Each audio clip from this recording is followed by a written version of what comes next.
चलिए हम लोग आज इस क्लास में रिवर सिस्टम पढ़ेंगे। रिवर सिस्टम, रिवर सिस्टम, नदी तंत्र, नदी तंत्र, नदी तंत्र इस क्लास में पढ़ेंगे हम लोग। आज की क्लास में हम लोग पढ़ेंगे गंगा नदी तंत्र, गंगा नदी तंत्र, गंगा नदी तंत्र। इस क्लास में हम लोग पढ़ेंगे गंगा नदी तंत्र। हेडिंग डाल दीजिए Ganga river system, Ganga river system, river system, Ganga river system आज की क्लास का टॉपिक है। ठीक है। गंगा भारत की सबसे लंबी नदी है। गंगा भारत की सबसे लंबी नदी है। इसकी लंबाई है 2525 किलोमीटर। इसकी लंबाई कितना है? 2525 किलोमीटर। नोट कर लीजिए। गंगा नदी तंत्र, भारत की सबसे लंबी नदी पूछा जाए तो क्या आंसर देंगे? गंगा। और भारत की सबसे छोटी नदी पूछा जाए, स्मॉलेस्ट रिवर, तो आंसर होगा नुब्रा। तो आंसर होगा नुब्रा। नुब्रा भारत की सबसे क्या है? छोटी नदी है। ये सिंधु की सहायक नदी है। नुब्रा किसकी सहायक नदी है? सिंधु नदी की ट्रिब्यूटरी है। और गंगा भारत की सबसे लंबी नदी जिसकी लंबाई 2525 किलोमीटर है। ठीक है। अब गंगा नदी तंत्र जो हम लोग पढ़ेंगे उसमें कम से कम 3-4 पेज आपका लगेगा। जैसे जैसे मैं फोटो बनाऊंगा उस तरीके से आप फोटो बनाते जाइएगा और उसको पेज पलटते जाइएगा। इसको नोट कर लिया आप लोगों ने? चलिए इसको मिटा दो। अच्छा चलिए, गंगा नदी तंत्र ध्यान से देखिएगा। गंगा नदी तंत्र को बनाने के लिए सबसे पहले आप बनाइए उत्तराखंड का एक जिला। उत्तराखंड में एक जिला है जिसका नाम है उत्तरकाशी। उत्तराखंड का एक जिला है जिसका नाम है उत्तरकाशी।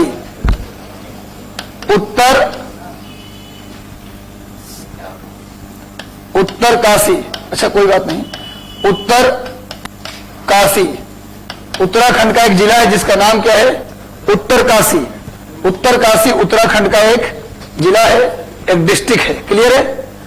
उत्तरकाशी में 2 अलग अलग ब्लॉक हैं। एक ब्लॉक का नाम है यमुनोत्री ब्लॉक, यमुनोत्री नाम सुना होगा आप लोगों ने। और दूसरे ब्लॉक का नाम है गंगोत्री। गंगोत्री और यमुनोत्री 2 ब्लॉक है। एक जिला होता है और जिले के अंदर कई सारे ब्लॉक होते हैं। पता होगा आपको, जिला के अंदर 5, 6, 7 ब्लॉक होते हैं। उनमें से 2 ब्लॉक उत्तरकाशी जिला में 2 अलग अलग ब्लॉक है। एक का नाम है गंगोत्री ब्लॉक और एक का नाम है यमुनोत्री ब्लॉक।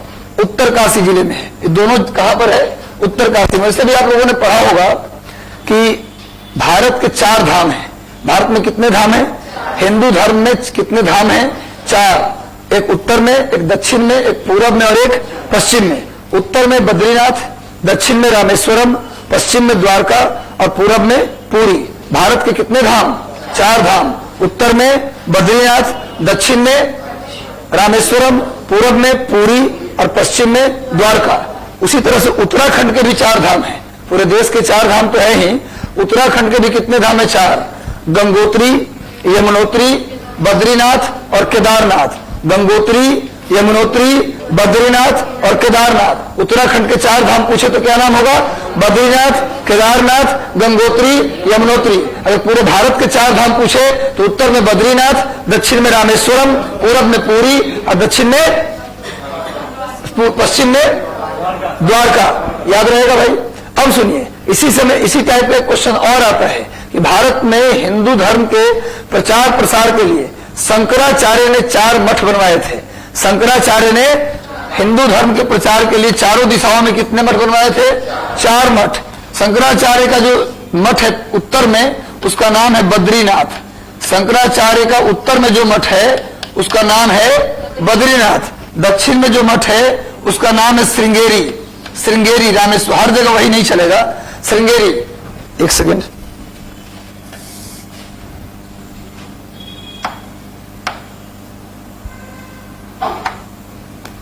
उसका नाम है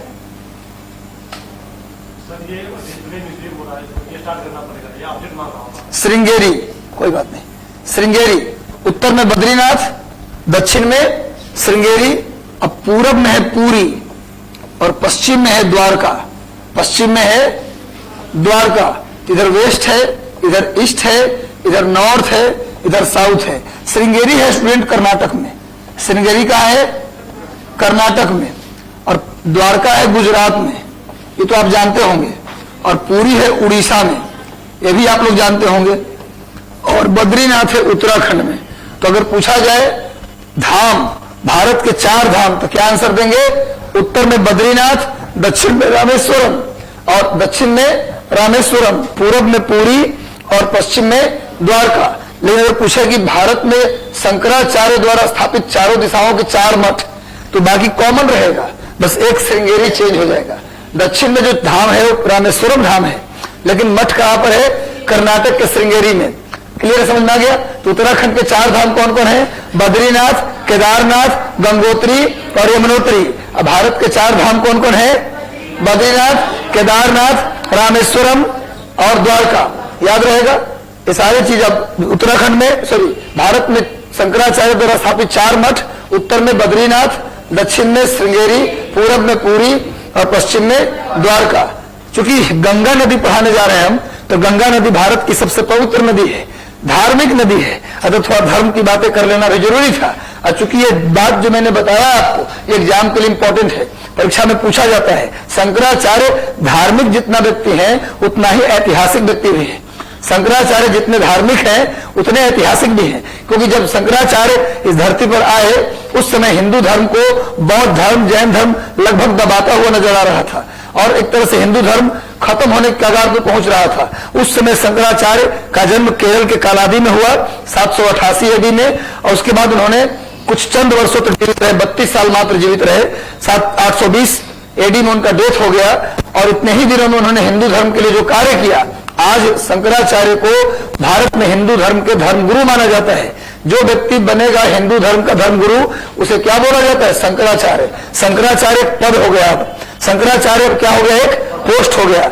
एक व्यक्ति भी शंकराचार्य थे, आदि शंकराचार्य, लेकिन अब एक पद मिल गया है। तो ये बात आप जान जाइए। शंकराचार्य का जन्म कहां हुआ? तो केरल के कलादी नामक स्थान पर, और पूरे भारत का भ्रमण किए हिंदू धर्म के प्रचार के लिए। अब मिथिलांचल में भी एक व्यक्ति थे मंडन मिश्र, उनसे उनका क्या हुआ? शास्त्रार्थ हुआ।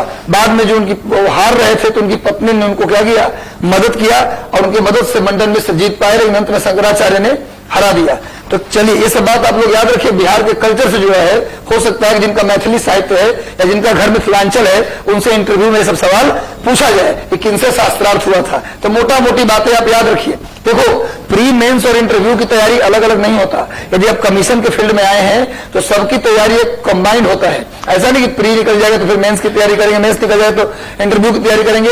आप कोई भी टॉपिक पढ़ें तो उस बात को आप समझें, अगर वहां से सवाल आ जाए मेंस में भी तो आप उसको लिख दें। क्या है? फैक्ट जो है उसको सही तरीके से अरेंज करके लिख दीजिए, तो उस कॉन्सेप्ट हो गया हो। थोड़ा सा बात को समझना लेकिन होगा। अगर केवल फैक्ट रटे हैं तब दिक्कत होगा, लेकिन फैक्ट को समझ के पढ़े हैं तो आप आराम से आंसर को लिख सकते हैं। तो इस एक तरीके से होलिस्टिक तैयारी होनी चाहिए प्री मेंस और इंटरव्यू का। तो क्लियर है ये बात? तो गंगोत्री और यमुनोत्री 2 अलग अलग ब्लॉक है। कहाँ है भैया ये कहाँ है? उत्तरकाशी, उत्तराखंड के उत्तरकाशी जिले में। उत्तराखंड के उत्तरकाशी जिले में पड़ता है। इसको नोट कर लिया था आप लोगों ने? चलिए, तो इसको मिटा रहा हूं।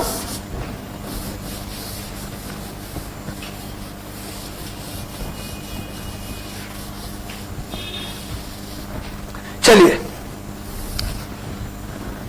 देखिए भाई, यमुनोत्री जो है, यमुनोत्री में एक ग्लेशियर है। यमुनोत्री जो देख रहे हैं आप, उसमें एक ग्लेशियर है। उस ग्लेशियर का नाम है बंदर पूंछ ग्लेशियर। बंदर पूंछ हिमनद, बंदर पूंछ हिमनद। यमुनोत्री जो एरिया है उसी के अंदर एक हिमनद है, ग्लेशियर है, जिसका नाम है बंदर पूंछ ग्लेशियर, बंदर पूंछ हिमनद। यहां से एक नदी निकलती है, इस नदी का नाम है यमुना नदी। क्या नाम है? यमुना रिवर। बंदर पूंछ, यमुनोत्री, उत्तरकाशी के यमुनोत्री जी ब्लॉक से में एक ग्लेशियर है जिसका नाम है बंदर पूंछ ग्लेशियर। वहां से क्या निकलती है? यमुना। और गंगोत्री है, उसके अंदर गाय के मुंह जैसा एक पहाड़ का गुफा है, इसलिए नाम पड़ गया उसका गोमुख। उत्तराखंड के उत्तरकाशी में गंगोत्री ब्लॉक के अंदर एक पहाड़ का गुफा है जिसको हम लोग गोमुख कहते हैं। गोमुख इसलिए बोलते हैं क्योंकि गाय के मुंह जैसा उसका शेप है, इसलिए नाम पड़ गया गोमुख। क्या नाम पड़ गया? गोमुख। गोमुख में उत्तर से एक नदी आके मिलती है। गोमुख में, गोमुख से निकलती नहीं है बल्कि ऊपर से एक नदी आ रही है जो आगे कहां मिल रही है? गोमुख में। गोमुख में जो नदी मिल रही है उसका नाम है जानवी नदी। जानवी फिर जहानवी, जो लिख दीजिए, दोनों नदी है, जानवी या जहानवी। जहानवी ये निकल रही है ग्रेटर हिमालय से ही, महान हिमालय से ही। तो ये जहानवी नदी ये चर्चा में नहीं आता जनरली, लेकिन कहते हैं कि जहानवी नदी के रूप में ही गंगा बहती थी आसमान में। आपने धर्म में सुना होगा गंगा कहां बहती थी? आकाश में। लेकिन भागीरथी एक राजा थे, उस क्षेत्र के एक राजा थे भगीरथ। उन्होंने क्या किया? भगीरथ प्रयास किया, मैंने उन्होंने तपस्या किया और गंगा जी को कहां लेकर आए? धरती पर। तो ये आजकल जो तैयारी करते हैं जब परीक्षा की, तब क्या कहते हैं? भगीरथ प्रयास में लगे हुए हैं। कौन प्रयास? भगीरथ प्रयास का मतलब एकदम अथक परिश्रम करके तपस्या करके गंगा को लाए थे। कहां? जमीन पर लाए थे भागीरथी जी। और ले आए जमीन पर, मतलब कहां लेकर आए? गोमुख में। और गोमुख के बाद जो नदी निकलती है, चूंकि भागीरथी जी के आशीर्वाद से आई थी नीचे, इसलिए नाम पड़ गया, नदी का भी नाम क्या पड़ गया? भागीरथी। यानी गोमुख से जो नदी निकलती है उसका नाम गंगा नहीं है। गोमुख से जो नदी निकल रही है उसका नाम गंगा नहीं है, उसका नाम क्या है? भागीरथी नदी। समझ में आ गया बात? और ऊपर में जो नदी उसका नाम है जानवी या जहानवी। क्लियर है? वैसे भी वहां पर जन्नुम ऋषि का आश्रम था। जानवी ऋषि, वहां पर एक जानो ऋषि या जन्नुम ऋषि थे, उनका आश्रम था। वो आश्रम जब गंगा आ रही थी ना, लेकर आ रही थी, कहानी है वहां कि गंगा जब आ रही थी ऊपर से, तो भगीरथ जी उनको छोड़कर कुछ काम में चले गए कि यह रुकना हमारे है। लेकिन गंगा जी को शरारत सूझा और ऋषि के आश्रम को बहा के लेके चली गई। ऋषि या बोले मेरा आश्रम, इतना हिम्मत इस गंगा को बहा के ले जाए। अब गंगा को श्राप दे दिए, उसने श्राप नहीं दी, पूरा खत्म कर दिया, गायब, लाओ तुम पी जाते हैं, पूरा गंगा गायब। फिर बहुत रिक्वेस्ट किए, भगीरथ जी की बड़ी मेहनत से लाया था, फिर से इनको प्रकट कर दीजिए। बोले तो उसको पूछना चाहिए था किसका आश्रय में नहीं है, ऐसी बहा के लेके चली गई तो क्या करें, पनिशमेंट तो देना था। तो ये गंगा नदी को भगीरथ जी कहा ले आए? जमीन पर ले आए। और गोमुख से जो नदी निकली उसका नाम क्या है? भागीरथी। भागीरथी नदी का नाम उससे पहले था जानवी, और जानवी के बाद क्या नाम पड़ा? भागीरथी। तो इस फोटो को बनाइए एक पेज में, फिर अगला फोटो फिर इसके आगे से करेंगे। इतना बनाइए आप लोग, बन गया? वाह, हो गया। चलिए नोट डाउन कर, रुक गए। मन लगा के पढ़ना है, जो पढ़ना है उसको ग्रहण भी करना है, दिमाग तक नहीं बल्कि दिल तक, है ना। आप पढ़ाई को हमेशा आप जानने के लिए पढ़िए, परीक्षा के लिए नहीं। बोझ बनाकर मत पढ़िए। पढ़ाई को हमेशा आप लोग एक क्या बनाइए, एक इंटरेस्ट का पॉइंट बनाइए। अब ये नहीं कि भगवान पता नहीं कौन सा कर्म किए थे कि आज पढ़ना पड़ रहा है। ऐसे ही कोई एसडीएम बना देता तो कितना बढ़िया रहता, कोई दिक्कत है क्या? कितना सुंदर देखने में लगता हूं, कितना फिट हूं, मुझे डीएसपी बना देता तो क्या दिक्कत था। लेकिन बिना मरे स्वर्ग नहीं मिलता, स्वर्ग पाने के लिए मरना पड़ता है। सुना है आपने, तलब की राह में पाने से पहले खोना पड़ता है, बड़े सौदे नजर में हो तो छोटा होना पड़ता है। तो भैया पहले खोना पड़ेगा, बिना खोए कुछ पाया नहीं गया इस धरती पर। चलिए भैया, तो बन गया फोटो सबका चित्र हो गया। चलिए अब बनाइए, अभी पहले मैं बना लेता हूं तब आप बनाइएगा तो ज्यादा बेस्ट रहेगा, क्योंकि फिर दिक्कत नहीं होगी। देखिए ये तो गंगोत्री है, गंगोत्री का गोमुख है, गंगोत्री का गोमुख है। गंगोत्री का क्या है भैया? गोमुख। यहां से कौन निकल रही है? भागीरथी। देखते जाइए, अभी आप लोग लिखिएगा मत, लिखने का टाइम देंगे। ये कौन सी नदी है? भागीरथी नदी। ध्यान से देखते जाइएगा। इसमें एक नदी आकर मिलती है, इसका नाम है भिलंगना नदी। क्या नाम है इसका? भिलंगना नदी।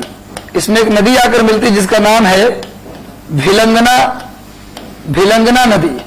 भागीरथी और भिलंगना जहां आकर के मिल जाते हैं, उस पॉइंट का नाम है गोविंद प्रयाग। गोविंद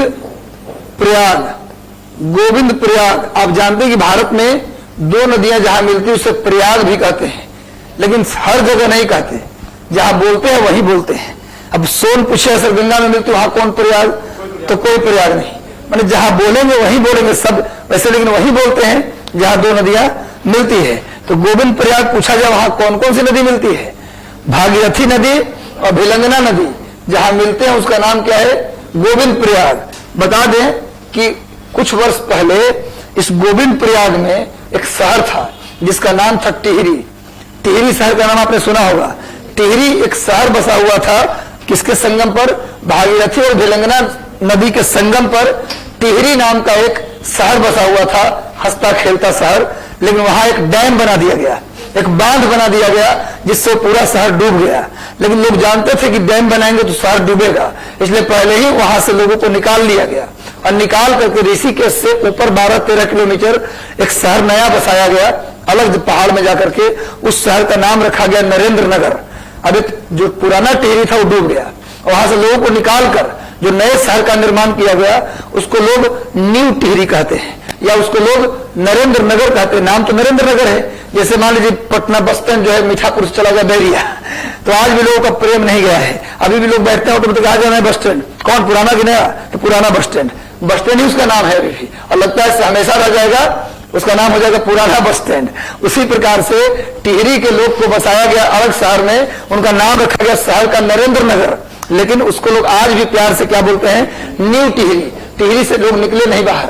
तो टिहरी शहर को यहाँ एक डैम बनाकर डुबा दिया गया। टिहरी शहर को यहाँ पर एक डैम बनाकर डुबा दिया गया। इस डैम का नाम भी उसी शहर के नाम पर टिहरी डैम रखा गया। उसी शहर के नाम पर इस डैम का नाम भी टिहरी डैम रखा गया।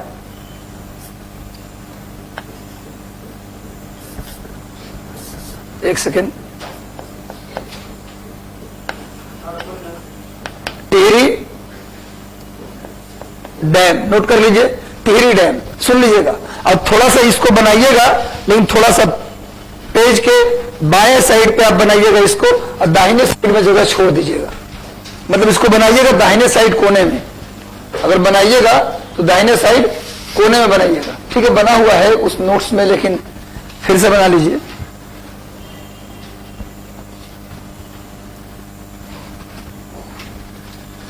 अगर आपसे पूछे हम कि टिहरी डैम किस नदी के संगम पर है, तो क्या आंसर दीजिएगा, भागीरथी और भिलंगना नदी के संगम पर। गोविंद प्रयाग किसको कहते हैं, तो बोले जहां भागीरथी भिलंगना मिलती है उसे गोविंद प्रयाग। वहां कौन सा शहर बसा हुआ था, टिहरी शहर। अब जो नया शहर बसा है उसका नाम क्या है, नरेंद्र नगर है ना, उसको लोग न्यू टिहरी भी कहते हैं। यहीं पर एक शहर बसा दिया गया आगे में, इसी का नाम है नरेंद्र नगर। नरेंद्र नगर ये ऋषिकेश से 12-13 किलोमीटर ऊपर पड़ता है नरेंद्र नगर। इसी को लोग प्यार से आज भी न्यू टिहरी कहते हैं, न्यू टिहरी। कर लिए नोट, सबको दिखाई दे रहा है ना।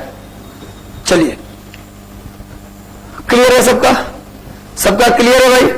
भिलंगना और भागीरथी के संगम पर गोविंद प्रयाग, और उसी संगम पर डैम बना हुआ है। ये जो बॉक्स बनाया ना, ये डैम का चित्र है, और इस डैम का नाम है टिहरी डैम। अरे भारत का सबसे ऊंचा डैम है। वर्तमान में टिहरी बांध भारत का सबसे ऊंचा बांध है। इससे पहले भाखड़ा नंगल को कहते थे, लेकिन अब जब टिहरी बन गया तो उसकी ऊंचाई भाखड़ा नंगल से अधिक हो गया, तो नाम पूछा गया कि सबसे ऊंचा डैम भारत का कौन है, टिहरी डैम। जब डैम की चर्चा चल ही गया है तो एक बात और बता दें, 3 बातें इसमें पूछी जाती हैं। भारत का सबसे बड़ा डैम, भारत का सबसे ऊंचा डैम, और भारत का सबसे लंबी डैम।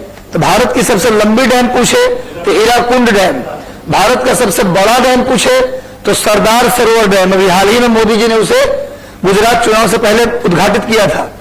भारत का सबसे बड़ा डैम वर्तमान की बात कौन होगा, सरदार सरोवर। भारत का सबसे ऊंचा डैम टिहरी डैम, और भारत की सबसे लंबी डैम हीराकुंड डैम। तीनों बात याद रहेगा। भागीरथी भिलंगना के संगम पर टिहरी डैम भारत का सबसे ऊंचा डैम है। हाईएस्ट डैम ऑफ इंडिया कौन है, टिहरी डैम। भारत का सबसे ऊंचा बांध टिहरी बांध, भारत की सबसे लंबी बांध हीराकुंड बांध, जो कि महानदी पर है उड़ीसा में। उड़ीसा के संबलपुर जिले में, उड़ीसा के संबलपुर जिले में महानदी पर कौन सा डैम है, हीराकुंड बांध। लंबाई लिखवाया था 4801 किलोमीटर, 4801 मीटर। उसकी लंबाई कितनी है? 4801 मीटर। किसका? हीराकुंड डैम का। अब भारत का सबसे बड़ा डैम पूछे तो ये सरदार सरोवर डैम। सरदार सरोवर डैम गुजरात के बड़ोदरा के पास है। गुजरात में बड़ोदरा के पास सरदार सरोवर डैम भारत का सबसे बड़ा डैम है। और लंबी डैम हीराकुंड डैम उड़ीसा के संबलपुर जिले में। और ऊंचा डैम तो क्या बोलेंगे आप? टिहरी डैम। याद रहेगा। अब आइए आगे, देखो भाई यहां आइए, यहां पर उत्तराखंड में ही, उत्तराखंड के मैप को बड़ा कर दिया है। अभी उत्तराखंड में हम लोग हैं, उत्तराखंड से बाहर नहीं गए हैं। उत्तराखंड में एक ग्लेशियर है। इस ग्लेशियर का नाम है सतोपंथ ग्लेशियर। इस ग्लेशियर का नाम क्या है? सतोपंथ हिमनद।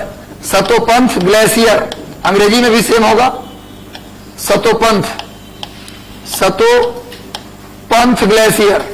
यहां से एक नदी निकलती है। इस नदी का नाम है विष्णु गंगा। इस नदी का नाम क्या है? विष्णु गंगा।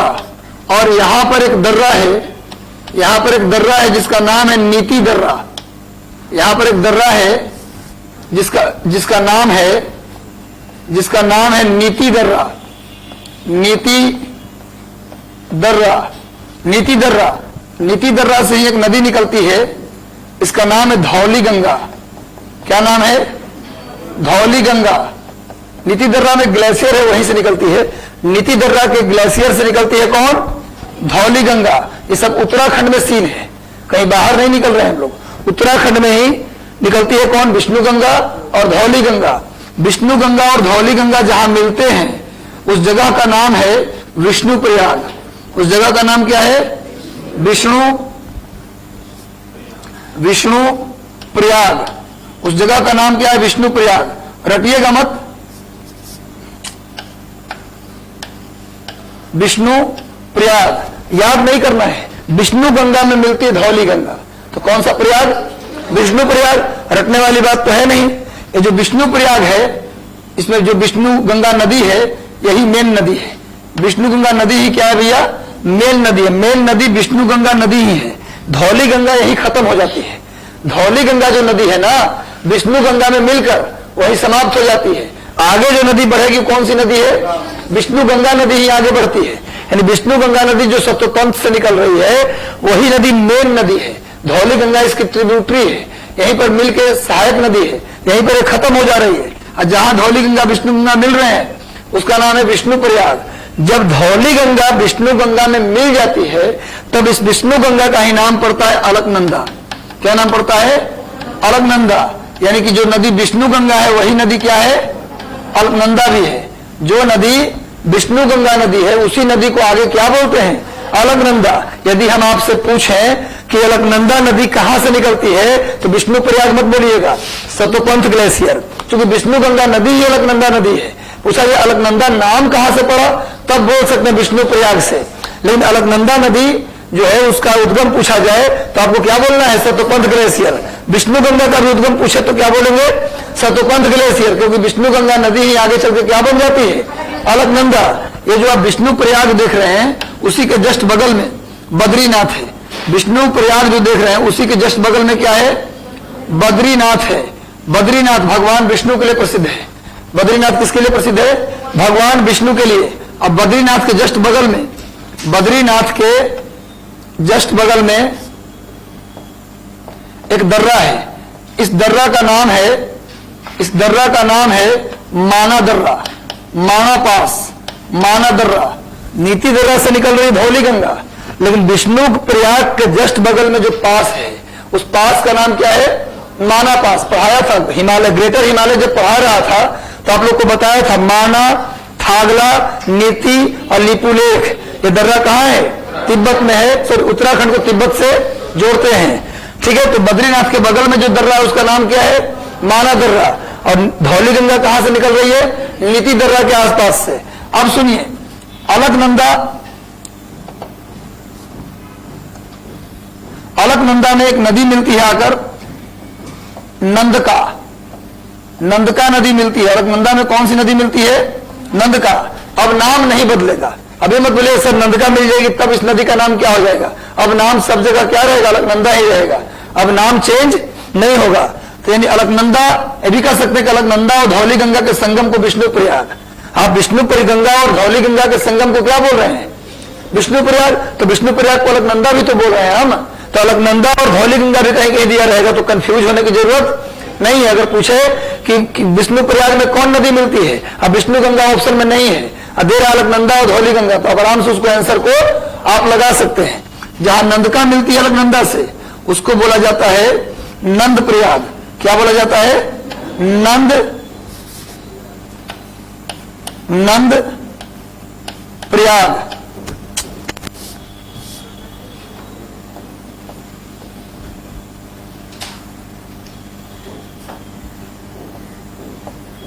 नंद प्रयाग। क्लियर है? तो क्वेश्चन आ जाए कि नंद प्रयाग में कौन कौन सी नदी मिलती है? अलकनंदा और नंद का। अरे नंद जी का नाम सुना है आपने? नंद बाबा वहां तपस्या किए थे जाकर के। आप बोले थे कि पुत्र के रूप में भगवान विष्णु हमको प्राप्त हो, पुत्र के रूप में भगवान विष्णु हमको प्राप्त हो, और वही तपस्थली है नंद जी का। इसलिए इस नदी का नाम क्या है? नंद का। जहां मिलते हैं उसका नाम क्या है?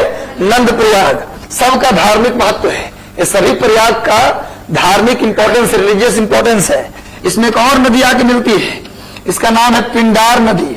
क्या नाम है इसका? पिंडार नदी। इस पिंडार नदी के आसपास एक व्यक्ति था महाभारत में, कर्ण। नाम सुना है आपने? कर्ण। ये कर्ण की तपस्थली थी, कर्ण की तपस्थली। पिंडार नदी के आसपास कर्ण ने तपस्या किया था। तो पिंडार नदी जहां मिलती है अलकनंदा से, उसका नाम है कर्ण प्रयाग। कर्ण प्रयाग यानी पिंडार अलकनंदा के संगम को क्या बोलते हैं? कर्ण प्रयाग। इसी में एक नदी और मिलती है इस तरफ से, इसका नाम है मंदाकिनी नदी। मंदाकिनी नदी, यहां नारद जी तपस्या किए थे। भगवान शिव के आदेश से नारद मुनि यहां क्या किए थे? तपस्या किए थे मंदाकिनी नदी के आसपास। तो मंदाकिनी जहां अलकनंदा से मिलती है उसको बोलते हैं रुद्र प्रयाग। रुद्र प्रयाग, ठीक है। और फिर अलकनंदा नदी आगे बढ़ रही है तो इसमें आके भागीरथी मिल जाती है आगे से, जो भागीरथी यहां से आ रही थी। तो जहां भागीरथी मिलती है उसको बोलते हैं देव प्रयाग। क्या बोलते हैं? देव प्रयाग।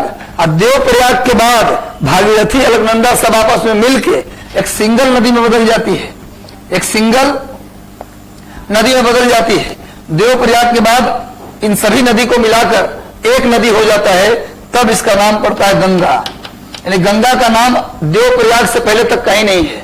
गंगा देव प्रयाग से पहले कहीं भी नाम नहीं है। अगर उससे पहले आप गंगा नाम दे रहे हैं तो भूगोल के हिसाब से आप गलत हैं, और धर्म के हिसाब से भी आप गलत हैं।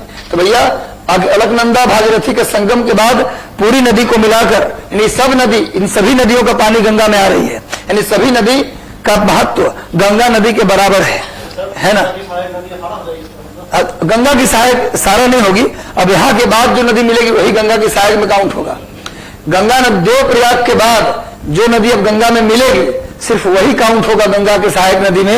ये सब नदियां कर सकते हैं, अगर ऑप्शन ना मिले तो गंगा मार दीजिए, लेकिन अलकनंदा की सहायक है कौन? नंदका, पिंडार, मंदाकिनी। क्लियर है? समझ में आ रहा है सबको? अब इस मैप को बना लीजिए। हाँ, गोमुख से आके मिल रही है, भागीरथी है ये भागीरथी ही है। किसका? गंगा को उद्गम माना जाएगा, भागीरथी वाला गोमुख। भागीरथी को रियल गंगा मानते हैं। क्लियर है? अब सुनिए, ये पंच प्रयाग है। कितने प्रयाग हैं? उत्तराखंड के पंच प्रयाग। अब इसको अगर आपको क्वेश्चन ऐसे पूछेगा कि कौन से प्रयाग में कौन नदी मिलती है, एक तो क्वेश्चन ये पूछेगा। दूसरा क्वेश्चन जो पूछेगा अरेंज करने के लिए, इसको नॉर्थ से साउथ अरेंज कीजिए। दे देगा विष्णु प्रयाग, नंद प्रयाग, कर्ण प्रयाग, रुद्र प्रयाग, देव प्रयाग। तो कहेगा इसको नॉर्थ से साउथ अरेंज कीजिए, तो अरेंज हो जाएगा साउथ से नॉर्थ। इस फोटो को बनाने का दो मकसद था, एक तो आपको सब कुछ दिख जाए, और दूसरा मकसद ये था कि इसको आप अरेंजमेंट का सवाल दिया आएगा, हम केवल लिखवा देते तो उससे क्या होता कि आपको याद हो जाता, पर दिखता नहीं कौन किसके नॉर्थ कौन किसके साउथ। इससे आप मैपिंग का सवाल, खासकर कमीशन में ये अरेंजमेंट का सवाल हमेशा पूछते हैं कि पहाड़ों का नाम दे देंगे, नदी का नाम दे देंगे, आप बोलेंगे कि इसको उत्तर से दक्षिण, पूर्व से पश्चिम अरेंज करो, तब एक चित्र आपको काफी मददगार साबित होगा। और यूपीएससी में, सीडीएस में या फिर सिविल सर्विसेज में कई बार क्वेश्चन आया है, एक तरफ प्रयाग का नाम दे दिया और दूसरी तरफ हेडिंग डाल दिया अलकनंदा में मिलने वाली नदियां। और दे देगा नीचे में धौली गंगा नंद का कौन मिलेगी तो कौन प्रयाग। अब मैच द फॉलोइंग, ऐसा क्वेश्चन यूपीएससी में मैंने ज्यादा देखा है। ठीक है, तो अब यूपीएससी में पूछे या बीपीएससी में पूछे, कहीं भी पूछेगा, अब आपका सवाल छूटेगा नहीं। इस फोटो को जल्दी बना लीजिए। ठीक है, समझ में आ गया सबको, चीजें बिल्कुल क्लियर है। ठीक है,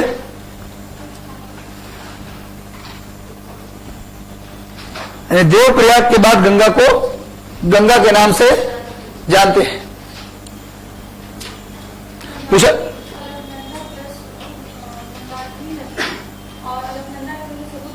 हाँ, अलकनंदा मंदाकिनी मिलने से रुद्रप्रयाग, रुद्रप्रयाग वहां कौन तपस्या किए थे? नारद जी।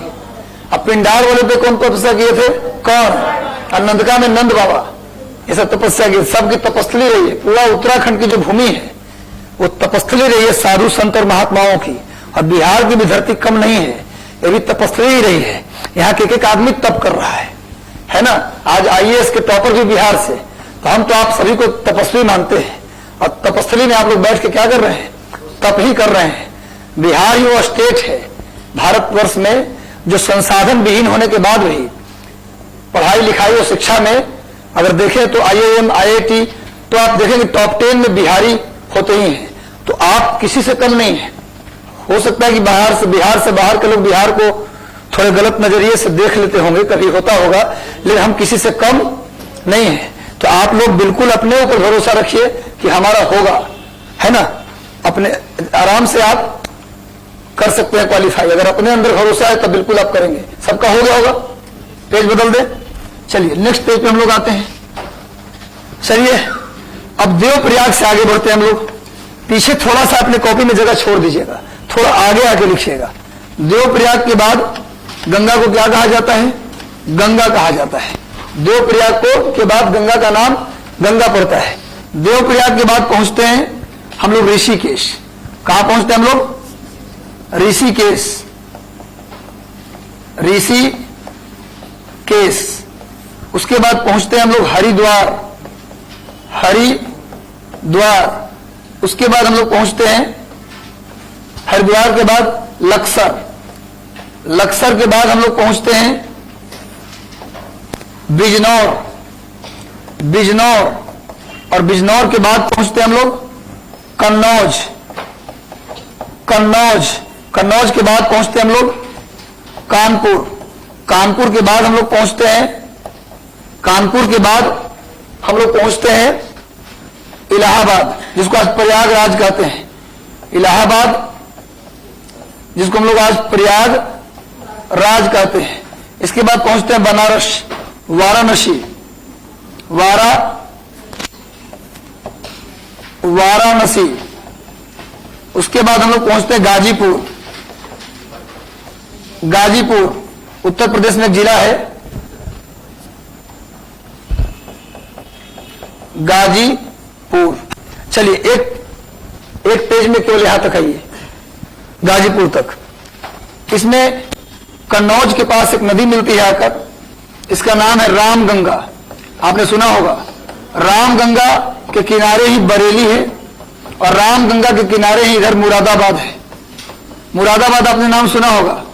उत्तर प्रदेश का मुरादाबाद पीतल के सामान के लिए प्रसिद्ध है। उत्तर प्रदेश के मुरादाबाद पीतल के सामान, फिरोजाबाद कांच की चूड़ियां, अलीगढ़ ताले। अलीगढ़ का फेमस किस लिए भैया? ताला।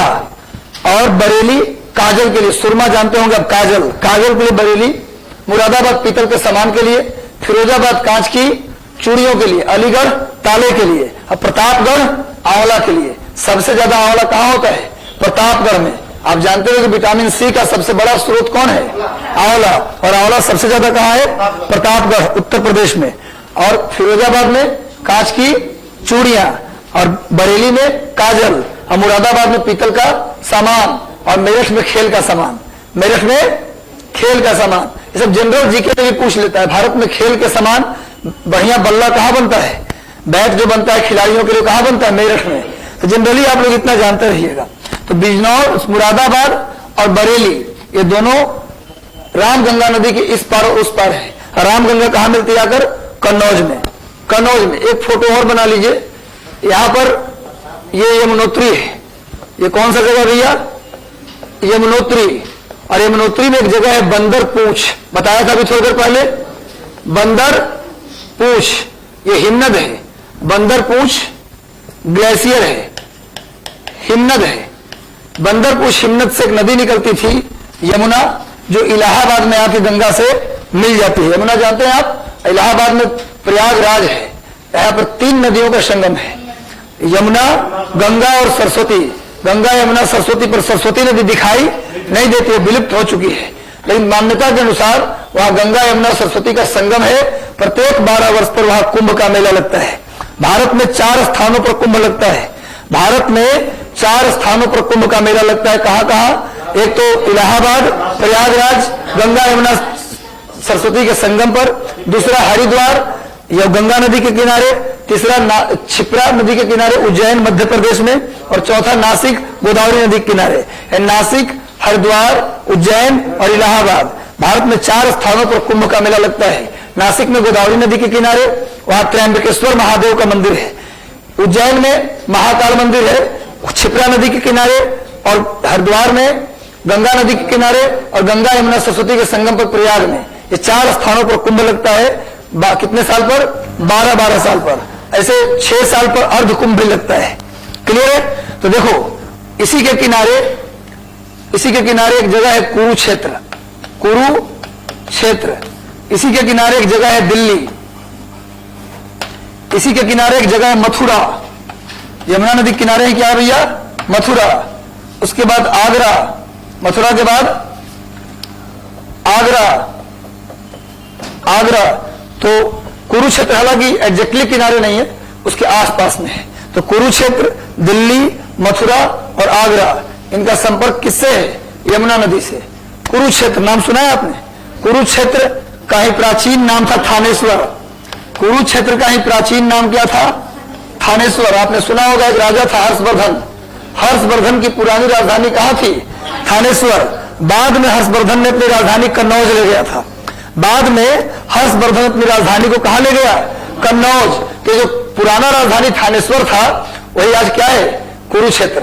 ये वही कुरुक्षेत्र है जहां महाभारत का लड़ाई हुआ था। तो कुरुक्षेत्र में ही कौन है? थानेश्वर है, हरियाणा में, बिल्कुल हरियाणा में है। दिल्ली भी इसी के किनारे है, दिल्ली। मथुरा भी इसी के किनारे है, और आगरा भी इसी किनारे है। आगरा की स्थापना सिकंदर लोदी ने किया था 1504 में। आगरा की स्थापना सिकंदर लोदी ने कब किया था? 1504 में। मथुरा उत्तर प्रदेश का एकमात्र ऐसा जगह है, आप लोगों को उत्तर प्रदेश पीसीएस देना होगा। मथुरा उत्तर प्रदेश का एकमात्र ऐसा जगह है जहां तीनों धर्मों का स्थान है, बौद्ध, जैन और हिंदू। यूपी में एकमात्र जगह है मथुरा जहां बौद्ध, जैन और हिंदू तीनों धर्मों के लोग मिल जाएंगे और तीनों धर्मों के मंदिर मिल जाएगा। तो मथुरा तो भगवान कृष्ण की जन्मस्थली है ही, है ना, लेकिन इसके साथ साथ बौद्ध और जैन भी वहां है। तो बौद्ध, जैन और हिंदू तीनों धर्मों का निवास स्थान मथुरा है। और मथुरा उत्तर प्रदेश में सबसे कम वर्षा वाला स्थान भी है ना। मथुरा उत्तर प्रदेश में सबसे कम वर्षा वाला स्थान भी है। यूपी में सबसे ज्यादा वर्षा गोरखपुर में है। हाँ, उत्तर प्रदेश में सबसे ज्यादा वर्षा वाला स्थान कौन है? गोरखपुर। और उत्तर प्रदेश में सबसे कम वर्षा वाला स्थान मथुरा है। हाँ, ये सब पूरा पश्चिमी उत्तर प्रदेश में ही है। आगरा भी पश्चिम उत्तर प्रदेश में ही है। और आगरा की स्थापना किसने की? सिकंदर लोदी। यानी पूरे सल्तनत में इल्तुतमिश से लेकर आप चलिएगा कहां तक? सिकंदर लोदी तक। तो राजधानी दिल्ली था, लेकिन पहली बार राजधानी को आगरा किसने लाया था? सिकंदर लोदी ने। बाकी इतिहास में पढ़िएगा आप। दिल्ली की स्थापना अनंगपाल ने की थी, तब उसका नाम था भिल्लिका। दिल्ली का पुराना नाम क्या था? भिल्लिका। उसकी स्थापना किसने की थी? अनंगपाल ने। तो थोड़ा सा इतिहास और भूगोल को मिक्सअप कर रहे हैं थोड़ा थोड़ा, ताकि आपके जेहन में बातें बैठ जाए। हो गया? तो मथुरा, कुरुक्षेत्र। वैसे कुरुक्षेत्र का संबंध भगवान कृष्ण से भी है। कुरुक्षेत्र में महाभारत तो हुआ ही था, लेकिन राधा और कृष्ण की अंतिम मुलाकात, फाइनल, अंतिम बार जहां मिले, मतलब बिछड़े उसके बाद एक बार और मिले, लेकिन वो अंतिम बार कहां मिले? कुरुक्षेत्र में। वो भी सूर्य ग्रहण के अवसर पर। वहां एक ब्रह्म सरोवर है, वहां लोग स्नान करते, वहां स्नान करना पवित्र माना जाता है। सूर्य ग्रहण के अवसर पर कुरुक्षेत्र के ब्रह्म सरोवर में स्नान करना पवित्र माना जाता है। वहीं स्नान करने राधा आई थी और कृष्ण भी आए थे। वहां अंतिम मुलाकात हुआ, लेकिन बात नहीं हो पाई। फिर दोनों चले गए, जो अलग अलग हो गए, फिर दोबारा मिले नहीं। तो ये भी एक कहानी है, जो भी धार्मिक कहानी। कुरुक्षेत्र, दिल्ली, मथुरा और आगरा। अब आइए नेक्स्ट, एक नदी और है, इधर से निकलती है, जो गाजीपुर और बनारस के बीच में मिलती है। इसका नाम है गोमती नदी। इसका नाम क्या है? गोमती नदी। गोमती नदी के बारे में पहले भी चर्चा किया था। गोमती नदी गंगा में मिलने वाली एकमात्र नदी है जिसका उद्गम मैदान से होता है। ये मैंने बताया था, गोमती नदी गंगा में मिलने वाली एकमात्र नदी है। बिल्कुल पीलीभीत में एक झील है, फुलहर झील। पीलीभीत में एक झील है, उत्तर प्रदेश में। हाँ, पीलीभीत, तराई तो मैदान नहीं आता है ना, तराई मैदान का ही भाग है। पीलीभीत में एक झील है, फुलहर झील।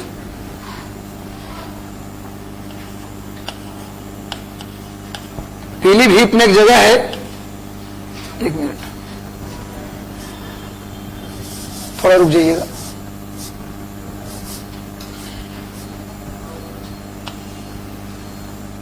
उसका नाम है फुलहर झील। फुलहर झील, पीलीभीत में एक झील है जिसका नाम क्या है? फुलहर झील। फुलहर झील से एक नदी निकलती है, गोमती नदी। कौन सी नदी है? गोमती नदी है। गोमती नदी के किनारे ही लखनऊ है। लखनऊ है। गोमती नदी के किनारे ही सुल्तानपुर है, उत्तर प्रदेश का। सुल्तानपुर, उत्तर प्रदेश का सुल्तानपुर, ये गोमती नदी किनारे है।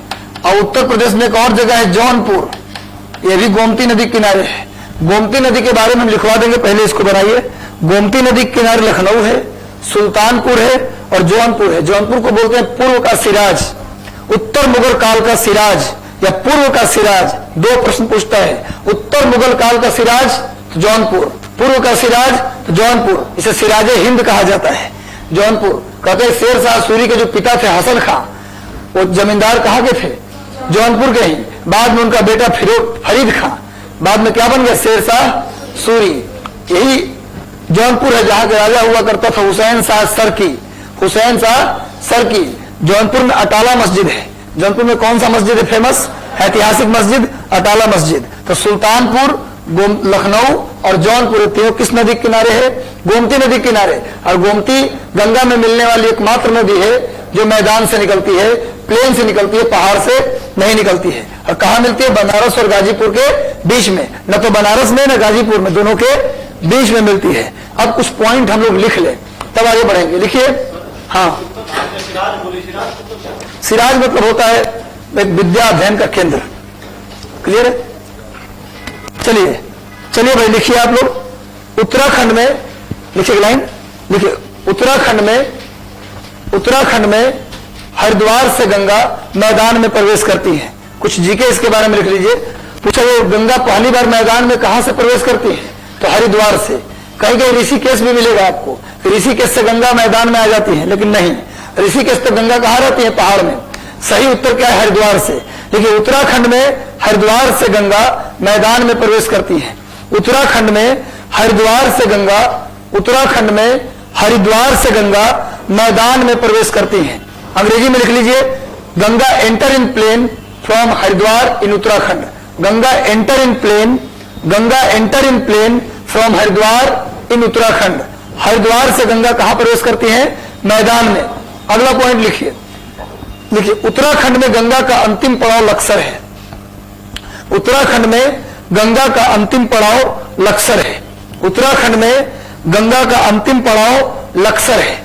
उत्तराखंड में गंगा का अंतिम पड़ाव लक्सर है। पूछा जाए आपसे कि गंगा अंतिम रूप से उत्तराखंड में कहां रहती है?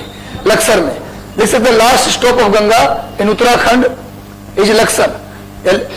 Laksar is last stop of Ganga in Uttarakhand. Laksar जो है गंगा का अंतिम पड़ाव है। उत्तराखंड में गंगा का अंतिम पड़ाव लक्सर है। इसके बाद गंगा जी कहां चली जाती है? उत्तर प्रदेश में। लक्सर के बाद गंगा जी कहां चली जाती है? उत्तर प्रदेश में। और गंगा उत्तर प्रदेश में कहां से एंटर करती है? बिजनौर से। कहां से करती है? कहीं कहीं उत्तर मिलेगा सहारनपुर से, कहीं कहीं गंगा का एंट्री पॉइंट मिलेगा सहारनपुर, लेकिन वो सही उत्तर उतना ज्यादा नहीं है। सही उत्तर क्या है? बिजनौर। अगर दोनों ऑप्शन में आ जाए तो ज्यादा सही कौन है? बिजनौर। इसीलिए मैं पहले ही बता दिया। तो आपको उत्तर प्रदेश भी देना है। 24 अक्टूबर को उत्तर प्रदेश है और आगे हमारा दिसंबर में बीपीएससी है। तो मैं कोशिश कर रहा हूं कुछ चीजें होलिस्टिक तरीके से पढ़ा दूं ताकि आपका काम आ जाए। तो देखिए, गंगा उत्तर प्रदेश में बिजनौर से प्रवेश करती है। Ganga enter in Uttar Pradesh from Bijnor. Ganga Uttar Pradesh में बिजनौर से प्रवेश करती है। गंगा उत्तर प्रदेश में बिजनौर से प्रवेश करती है। Ganga enter in Uttar Pradesh from Bijnor. Ganga enter in Uttar Pradesh from Bijnor. आगे आइए, अब देखो एक चीज, जहां से नाम पड़ा है गंगा, जहां से नाम हुआ है गंगा, आप एक बार देख के बताओ गंगा नाम कहां से? देवप्रयाग से। ये कौन सा जगह है? चलिए, तो ये क्या है भैया? देवप्रयाग। ये क्या है? देवप्रयाग। हमने कहा था कि देवप्रयाग के बाद ही गंगा का नाम गंगा पड़ा। तो गंगा में आप देख के बताओ कि कौन सी नदी पहली नदी है जो मिल रही है? इस फोटो में देखकर बताओ। रामगंगा, बिल्कुल क्लियर है। रामगंगा गंगा में मिलने वाली पहली नदी है।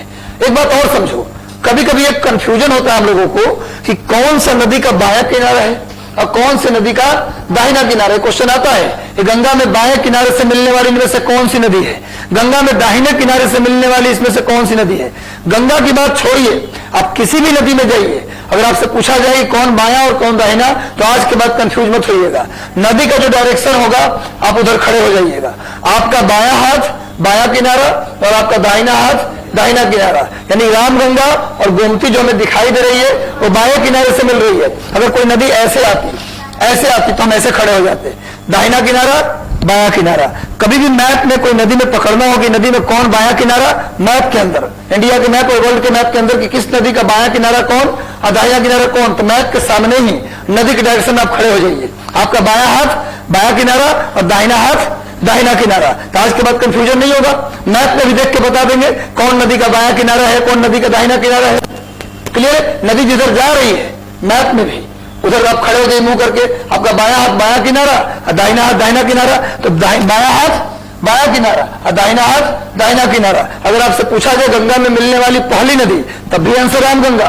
और गंगा में बाएं किनारे से मिलने वाली पहली नदी, तब भी रामगंगा। बायां दाहिना हटा दे, लेफ्ट राइट हटा दे, ऐसे डायरेक्ट पूछे गंगा में मिलने वाली पहली नदी, तो आंसर क्या होगा? रामगंगा। और गंगा में बाएं किनारे से मिलने वाली पहली नदी, तब भी आंसर रामगंगा। अगर पूछा जाए गंगा में दाहिने किनारे से मिलने वाली पहली नदी, तो यमुना। क्लियर है? तो तीनों बात लिख लीजिए। Ramganga is first river, Ramganga is first river which meet in Ganga from left. देखिए, रामगंगा बाएं किनारे से गंगा में मिलने वाली, रामगंगा बाएं किनारे से गंगा में मिलने वाली, रामगंगा बाएं किनारे से गंगा में मिलने वाली पहली नदी है। वैसे सिंपली भी पहली नदी कौन है? Ramganga. Ramganga is first river which meet in Ganga from left. Ramganga is first river which meet in Ganga from left. Ramganga Ganga में मिलने वाली बाएं किनारे से मिलने वाली पहली नदी है। क्लियर है? यमुना के बारे में लिख लीजिए। यमुना गंगा में दाहिने किनारे से मिलने वाली पहली नदी है। यमुना गंगा में दाहिने किनारे से मिलने वाली पहली नदी है। यमुना गंगा में दाहिने किनारे से मिलने वाली पहली नदी है। यमुना गंगा में दाहिने किनारे से मिलने वाली पहली नदी है। Yamuna is first river which meet in Ganga from right से मिलने वाली, दाहिने किनारे से मिलने वाली गंगा में पहली नदी कौन है जी? यमुना। याद हो गया? चलिए अब हम लोग पेज को चेंज करते हैं। बाकी ये सब जानते हैं आप। कन्नौज किस लिए फेमस है थोड़ा बता दूं। मुरादाबाद पीतल के लिए, बरेली काजल के लिए, कन्नौज इत्र के लिए।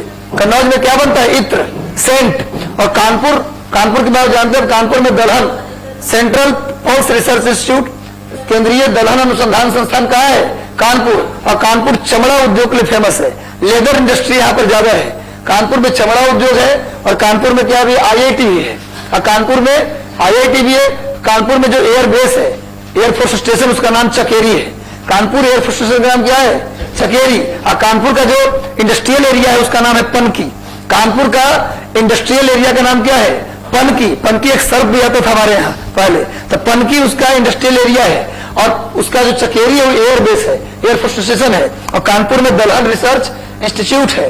और कानपुर में चमड़ा उद्योग प्रसिद्ध है। इलाहाबाद की प्रसिद्धि तो आप जानते ही हैं। बाकी वाराणसी काशी विश्वनाथ मंदिर के लिए फेमस है और BHU है वहां पर। और गाजीपुर अफीम की खेती के लिए प्रसिद्ध है। गाजीपुर अफीम की खेती के लिए प्रसिद्ध है। और गाजीपुर लॉर्ड कॉर्नवालिस का कब्र है वहीं पर। लॉर्ड कॉर्नवालिस का कब्र कहाँ है भैया? गाजीपुर में। जी बताइए। चलिए तो लिखिए आप लोग इसके बारे में कुछ लिख लीजिए। लिखिए देखिए, कोसी नदी को बिहार का शोक कहा जाता है।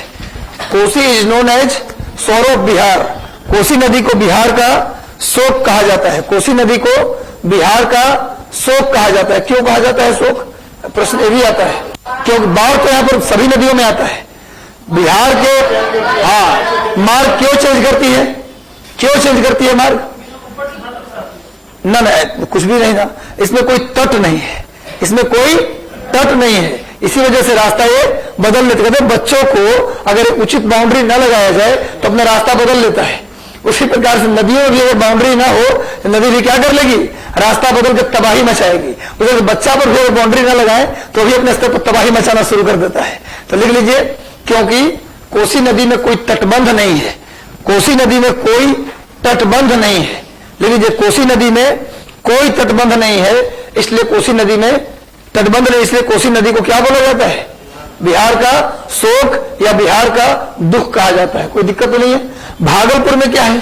भागलपुर क्यों बना दिया? यहां पर गंगा नदी का जो डॉल्फिन है, गंगा नदी में पाया जाने वाला जो डॉल्फिन है उसका क्या है? प्रजनन केंद्र, डॉल्फिन रिप्रोडक्शन सेंटर। पूछा गया बिहार में कहा है? भागलपुर में। डॉल्फिन रिप्रोडक्शन सेंटर, डॉल्फिन प्रजनन केंद्र, वो कहां पर है? भागलपुर में। इसलिए मैं भागलपुर को लिखा हूं। वैसे भी प्राचीन काल में अंग प्रदेश का भाग हुआ करता था। अंग की राजधानी चंपा, भागलपुर और मुंगेर का पूरा क्षेत्र क्या कहलाता था? अंग राज्य। यहां से कर्ण जुड़ा हुआ था, है ना। जब अंतिम में युद्ध हुआ था कर्ण और अर्जुन का, तो कहा कि मैं सुत पुत्र से नहीं लड़ूंगा, तो बोल दिया दुर्योधन कि चलो मैं इसको आज से अंग का राजा बनाता हूं। अब तो क्षत्रिय हो गया ना, अब लड़ाई करो, किसी तरह लड़वाएंगे तुमको। तो दुर्योधन लड़ाने के लिए सब चाल चला था। तो खैर, तो यह भागलपुर में लिख लीजिए डॉल्फिन रिसर्च सेंटर है। और मैं बता दूं आप लोगों को कि गंगा नदी की जो डॉल्फिन है वो भारत के राष्ट्रीय जलीय जीव के रूप में घोषित है। आप जानते भारत का राष्ट्रीय पशु बाघ, भारत के राष्ट्रीय पशु बाघ। बाघ में भी कौन सा बाघ? Royal Bengal tiger. बाघ की कई प्रजातियां हैं, लेकिन भारत के राष्ट्रीय पशु जो बाघ है वो कौन सा बाघ है?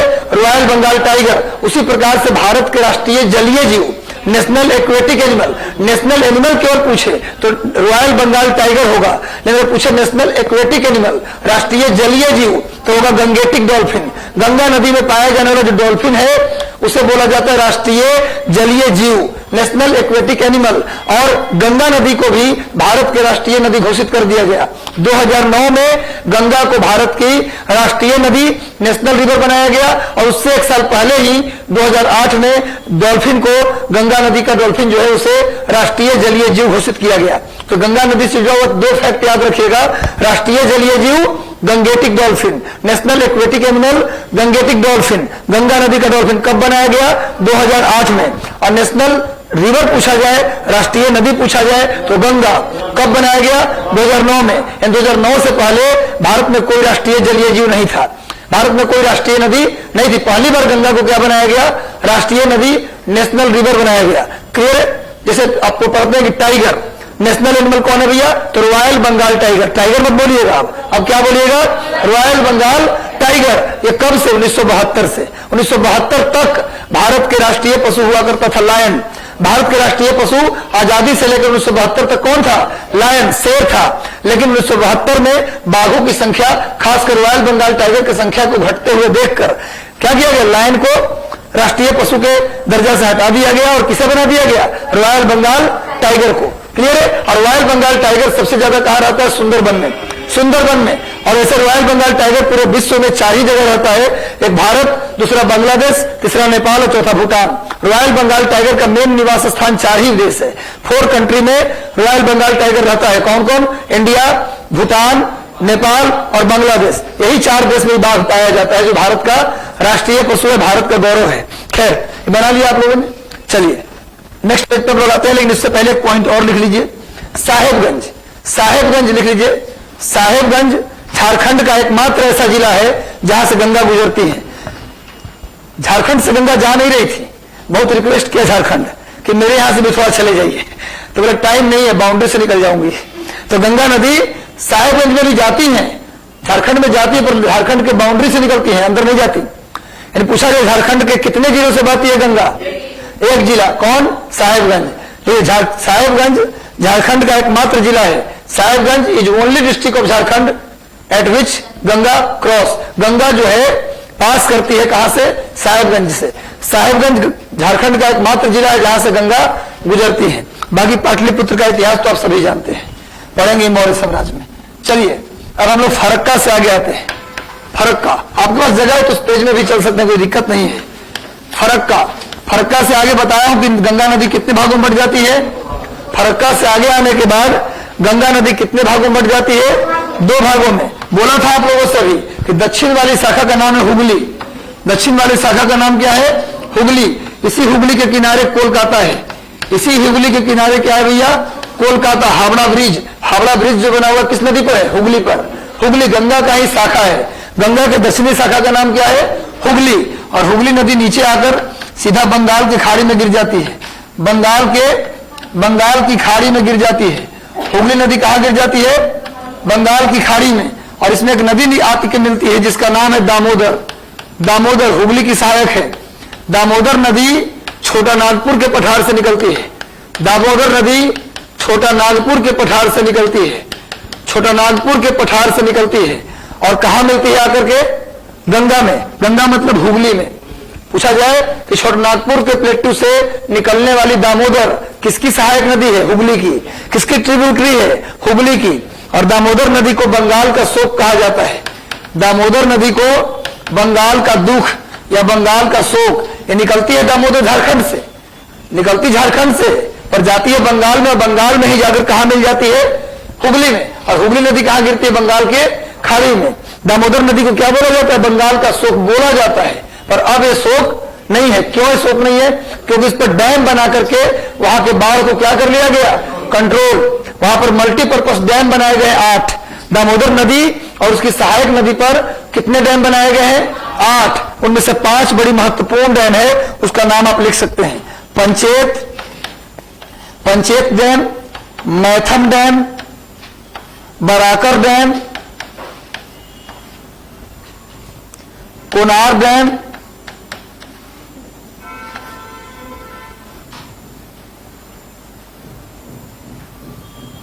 तत्काल इतना लिखिए, पंचेत, मैथम, बराकर और कोनार। ठीक है, डैम बना करके दामोदर नदी को जो बाढ़ आता था उसको क्या कर लिया गया, कंट्रोल कर लिया गया। तो दामोदर नदी अब बंगाल का शोक नहीं है। लेकिन एक बार नाम पड़ गया, ठप्पा लग गया, तो लोग क्या बोलते हैं, बंगाल का शोक दामोदर, बंगाल का शोक दामोदर। और इन डैम से सिर्फ बाढ़ कंट्रोल नहीं किया जाता, बल्कि बिजली का उत्पादन भी किया जाता है, बल्कि सिंचाई का काम भी लिया जाता है।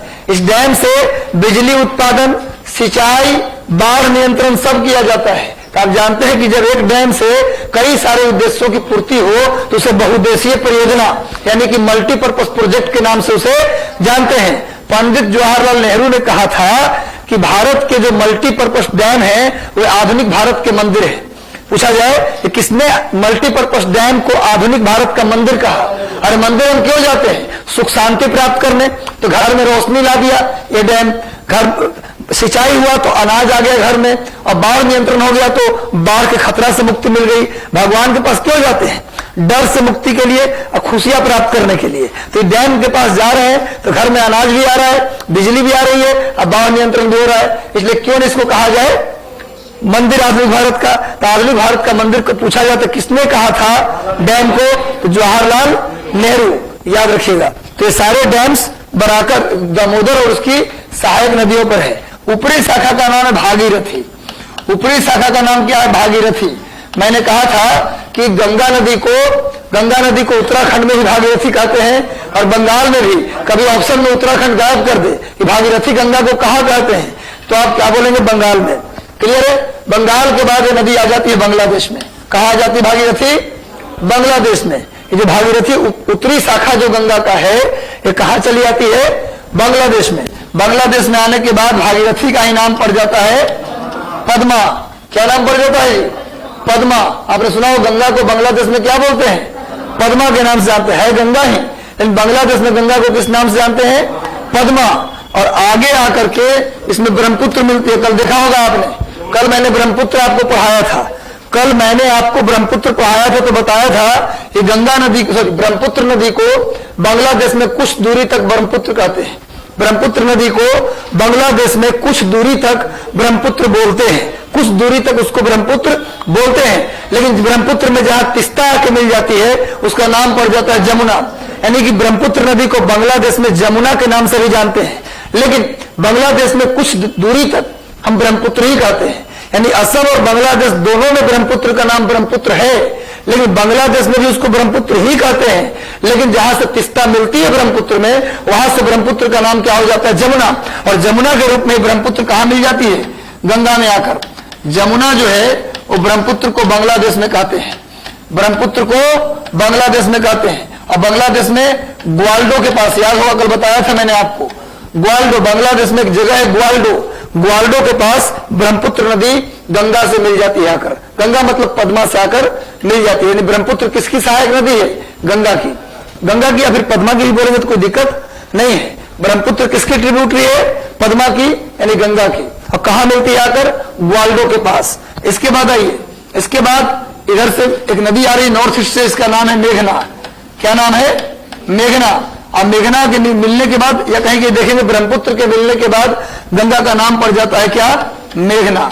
ब्रह्मपुत्र के मिलने के बाद गंगा का नाम क्या पड़ जाता है? यानी ब्रह्मपुत्र के मिलने तक ही इसका नाम पद्मा है। समझा रहे बात ना? ब्रह्मपुत्र के मिलने के बाद इसका नाम क्या पड़ जाता है? मेघना। वैसे मेघना नाम की एक नदी भी आकर इसमें मिलती है। क्लियर है? और फिर अंत में आकर के ये गंगा सागर बंगाल की खाड़ी में गिर जाती है, बंगाल की खाड़ी में गिर जाती है, bay of Bengal, bay of Bengal में गिर जाती है। इसको आप बना लीजिए। जी बताइए। हाँ, वो ब्रह्मपुत्र में मिलती है।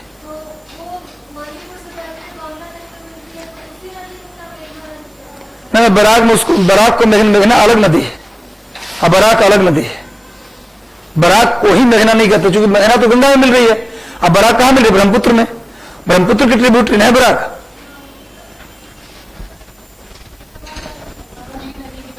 हुगली के नीचे ही बंगाल की खाड़ी, बे ऑफ बंगाल।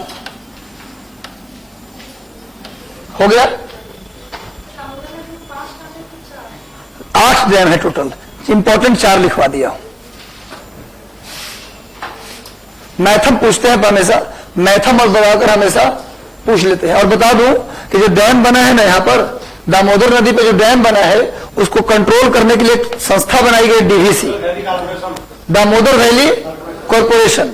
इन पांचों जो 8 डैम बना है दामोदर नदी और उसकी ट्रिब्यूटरी पर बिजली उत्पादन, बाढ़ नियंत्रण और सिंचाई के लिए, ये जो 8 डैम बना है, इन डैम्स को कंट्रोल करने के लिए एक निगम बनाया गया है जिसका नाम है दामोदर घाटी निगम, दामोदर वैली कॉरपोरेशन। डीवीसी का मतलब होता है दामोदर वैली कॉरपोरेशन। दामोदर घाटी निगम की स्थापना 1948 में की गई थी। सुन लो मेरी बात थोड़ा ध्यान से, तब नोट करना। दामोदर घाटी निगम की स्थापना 1948 में किया गया था और ये भारत का पहला पीएसयू था। पीएसयू, आजकल इंजीनियरिंग करने के बाद बच्चों का ध्यान जाता है सबसे पहले पीएसयू पर, कि बहुत खर्चा करके इंजीनियरिंग किए होते हैं, तो सबसे पहले बाबूजी का खर्चा निकालना है तो पीएसयू ज्वाइन कर लेते हैं। 2-3 साल रगड़ के नौकरी करते हैं तो पता चलता है प्राइवेट नौकरी का फर्क, और तब फिर यूपीएससी की तैयारी में आ जाते हैं। तो कहने का मतलब पीएसयू का मतलब public sector undertakings, public sector undertakings. तो भारत का पहला पीएसयू पूछा जाए तो आंसर क्या होगा? डीवीसी। भारत में स्थापित होने वाला, उसके बाद ही सेल, गेल, भेल, एनटीपीसी से बाद में बना। सबसे पहला भारत का पीएसयू कौन था? डीवीसी, याद रखिएगा। और डीवीसी की स्थापना भारत में, अमेरिका में एक नदी बहती है टेनेसी नदी, अमेरिका में एक नदी बहती है टेनेसी नदी, टेनेसी नदी में भी एक किसी तरह का डैम बनाकर कॉर्पोरेशन बनाया गया। ध्यान से सुनिए, हाँ भाई, बाद में उतार लीजिएगा। टेनेसी नदी अमेरिका में बहती है, उस पर भी अमेरिका में डैम बना हुआ है बिजली उत्पादन के लिए। वहां पर टेनेसी वैली कॉर्पोरेशन है, टीबीसी। उसी के तर्ज पर नेहरू जी ने क्या बनाया? डीवीसी। क्वेश्चन आता है कि डीवीसी की स्थापना किसके तर्ज पर की गई? तो टीबीसी के तर्ज पर। तो पब्लिक सेक्टर अंडरटेकिंग समझ में आ गया आप लोग क्या होता है? इंजीनियरिंग वाला कहानी इसलिए सुना दिया ताकि एक एक बच्चा पीएसयू का मतलब समझ जाए। वैसे पीएसयू का इकोनॉमिक्स में आप मतलब बताएंगे भाई, सार्वजनिक क्षेत्र मतलब ऐसा कोई उपक्रम जो सरकार के अंडर में आता है, उसे क्या बोलते हैं? Public sector undertakings. क्लियर है? तो पीएसयू सार्वजनिक, हिंदी में बोलते हैं सार्वजनिक क्षेत्र का उपक्रम, हिंदी में क्या बोलते हैं, सार्वजनिक क्षेत्र का उपक्रम। भारत का पहला कौन था, डीवीसी। कब स्थापित हुआ, 1948 में।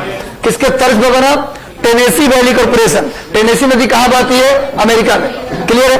अब आइए, अब देखिए, हुगली को लेते हुए और ये पूरा ब्रह्मपुत्र को लेते हुए एक ट्रायंगल बना लीजिए। कोई नहीं, उसी में आप एक ट्रायंगल बनाइए, हुगली से लेकर जाइए और ब्रह्मपुत्र को मिलाते हुए ये पूरे क्षेत्र में एक ट्रायंगल बनाइए।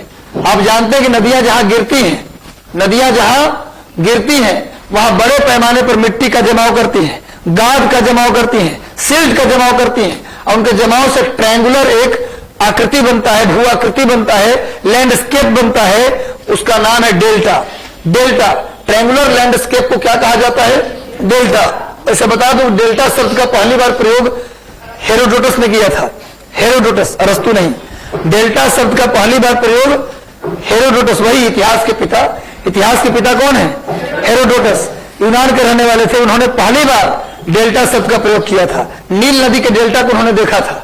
उन्होंने पहली बार किसको देखा, नील नदी के डेल्टा को। उन्होंने कहा ये तो मेरे यहाँ का डेल्टा है, कैपिटल डेल्टा, इसको बोलते हैं स्मॉल डेल्टा। तो बोलते मेरे यहाँ डेल्टा जो लेटर होता है वैसा दिख रहा है। नील नदी के डेल्टा को देख कर उन्होंने क्या नाम दिया, डेल्टा। तब से जहां भी नदियां गिरती हैं और ट्रायंगुलर मिट्टी का जमाव करती है उसे क्या बोल दिया जाता है, डेल्टा कह दिया जाता है। यानी कि गंगा और ब्रह्मपुत्र नदी को मिलाकर जो बंगाल की खाड़ी में डेल्टा बन रहा है, गंगा और ब्रह्मपुत्र नदी को मिलाकर जो बंगाल की खाड़ी में डेल्टा बन रहा है उसका नाम है delta of Sundarban. Delta of Sundarban, delta of Sundarban, यानी सुंदरबन का डेल्टा, सुंदर वन का डेल्टा। इसको गंगा ब्रह्मपुत्र का डेल्टा भी कहते हैं। अगर चाहो तो स्लैश देके लिख दो, इसी को गंगा ब्रह्मपुत्र का डेल्टा भी कहते हैं। सुंदरबन का डेल्टा, इसका नाम क्यों पड़ा, क्योंकि वहां सुंदरी नाम का वृक्ष पाया जाता है। वहां पर जो पेड़ पाया जाता है उसमें से अधिकांश पेड़ सुंदरी का है। तो सुंदरी वृक्ष के कारण ही पूरे डेल्टा का नाम क्या पड़ गया, सुंदरबन का डेल्टा।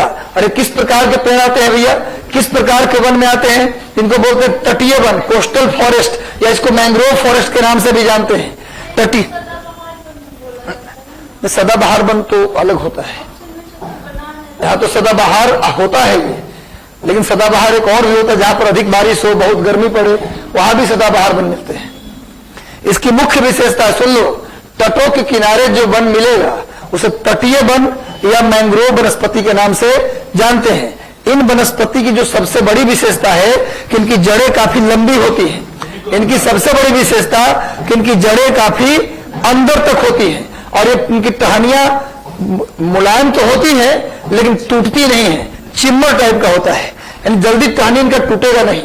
आप देखोगे फर्नीचर वगैरह बनाने में जो आप देखते हैं लकड़ी का इस्तेमाल किया जाता है ना, वो कहां से लाया जाता है, मैंग्रोव फॉरेस्ट से ही लाया जाता है, क्योंकि इनको मोड़ना आसान होता है। लकड़ी का जो फर्नीचर आप देखे होंगे बना हुआ, कुर्सी टेबल उस तरह से लगता है बना हुआ, वो सब कहां से लाया गया, बेत की लकड़ी है। कौन सी लकड़ी है, बेत। दादाजी की जो छड़ी होती थी किसकी होती थी पहले, बेत की छड़ी। तो बेत जो पाया जाता है ना वो भी किस वन में पाया जाता है, मैंग्रोव वन में।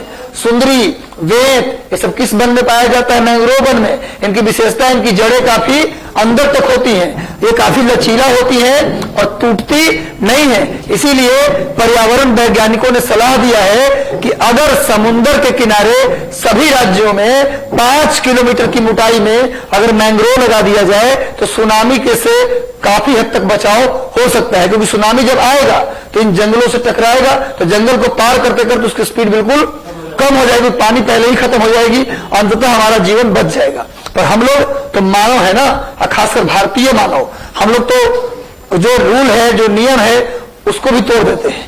ये तो सलाह है, इसको तोड़ना तो आम बात हमारे लिए है। तो कहां बनाएंगे हम अपना होटल, तो बीच पर बनाएंगे। होटल कहां बनाएंगे, बीच पर, क्योंकि सनसेट और सनराइज जो कमरा से देखना है, कमरा से सनसेट सनराइज देखना है, तो सुनामी आ गया तो पहले कौन जाएगा, सनसेट सनराइज वाला पहले जाएगा। क्यों भाई, अब कुछ लोगों को शौक है जी, भारत में तो अजीब अजीब शौक है, भीगे कपड़ों में कमरे में चल जाएंगे, है नहीं, कौन सा शौक है भैया, है ना। तो एक से एक शौक है। गरीब बेचारा भीगा कपड़ा में कैसे रहता है, गरीबी के कारण, लेकिन अमीर भीगे कपड़े में रहने का उनको शौक है ना। जो गरीबों का मजबूरी है वो अमीरों का क्या बन जाता है, शौक बन जाता है। चलिए जाने दीजिए, एक से एक शौक लोगों का है। तो सुंदरबन का डेल्टा लिख लीजिए, विश्व का सबसे बड़ा डेल्टा है सुंदरबन का डेल्टा विश्व का सबसे बड़ा डेल्टा है। Sundarban, delta of Sundarban is largest delta in world. Delta of Sundarban is largest delta in world. Delta of Sundarban is largest delta in world. अब पूछा गया सुंदरी, बेत, मैंग्रोव, ये सब किस प्रकार के जंगल के पेड़ है? तो मैंग्रोव जंगल, मैंग्रोव फॉरेस्ट किसका हिस्सा है सर? मैंग्रोव फॉरेस्ट में कौन कौन से पेड़ मिलते हैं? तो बेत, सुंदरी और मैंग्रोव भी वृक्ष का नाम है। इनकी विशेषता क्या है? इनकी जड़ें लंबी होती है, जल्दी उखड़ती नहीं है।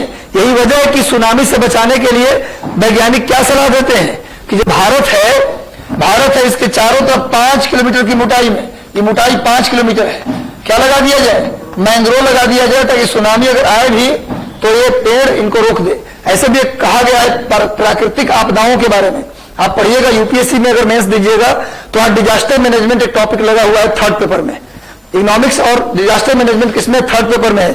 4 पेपर जीएस का होता है यूपीएससी में, ये यूपीपीसीएस में मेंस देंगे तो वहां भी 4 पेपर है। तो ये 3rd पेपर है जिसमें आपको इकोनॉमिक्स, साइंस टेक वगैरह और ये आ जाता है आपदा प्रबंधन। उसमें एक लाइन है आपदा प्रबंधन में कि प्राकृतिक आपदाएं जितनी खतरनाक नहीं होती, उससे ज्यादा खतरनाक मानव निर्मित अधिवास होते हैं। आप कभी आपदा प्रबंधन पर नोट्स लिखें, ये लाइन को अगर जोड़ दें तो आपका मार्क्स इनहांस कर जाएगा। या निबंध आप लिख रहे हैं आपदा प्रबंधन पर, तो ये लाइन जोड़ दें कि जितनी खतरनाक प्राकृतिक आपदाएं नहीं होती, उससे ज्यादा खतरनाक मानव का बना हुआ अधिवास होता है ना? तो ये बात जोड़ेंगे इन्वर्टेड कॉमा में तो आपका मार्क्स बढ़ सकता है। खैर, ये समझ में आ गया आप लोगों को। सुंदरबन के डेल्टा में कौन रहता है? Royal Bengal tiger. Royal Bengal tiger जो भारत का राष्ट्रीय पशु कब से है? 1972 के बाद से। 1972 के बाद से भारत के राष्ट्रीय पशु रॉयल बंगाल टाइगर है। और भारत के राष्ट्रीय जलीय जीव लिख लिए थे सर, डॉल्फिन, गंगा नदी का डॉल्फिन, यूरोप का डॉल्फिन नहीं, गंगेटिक डॉल्फिन। और राष्ट्रीय नदी गंगा को कब बनाया गया? 2009 में। डॉल्फिन को राष्ट्रीय जलीय जीव कब बनाया गया? 8 में। क्लियर हो गया? तो बस ये हो गया हमारा गंगा नदी तंत्र। चलिए आप हेडिंग डाल दीजिए सिंधु नदी तंत्र, इंडस रिवर सिस्टम। हेडिंग डाल दीजिए आप लोग, इंडस रिवर सिस्टम, सिंधु नदी तंत्र, इंडस रिवर सिस्टम, सिंधु नदी तंत्र।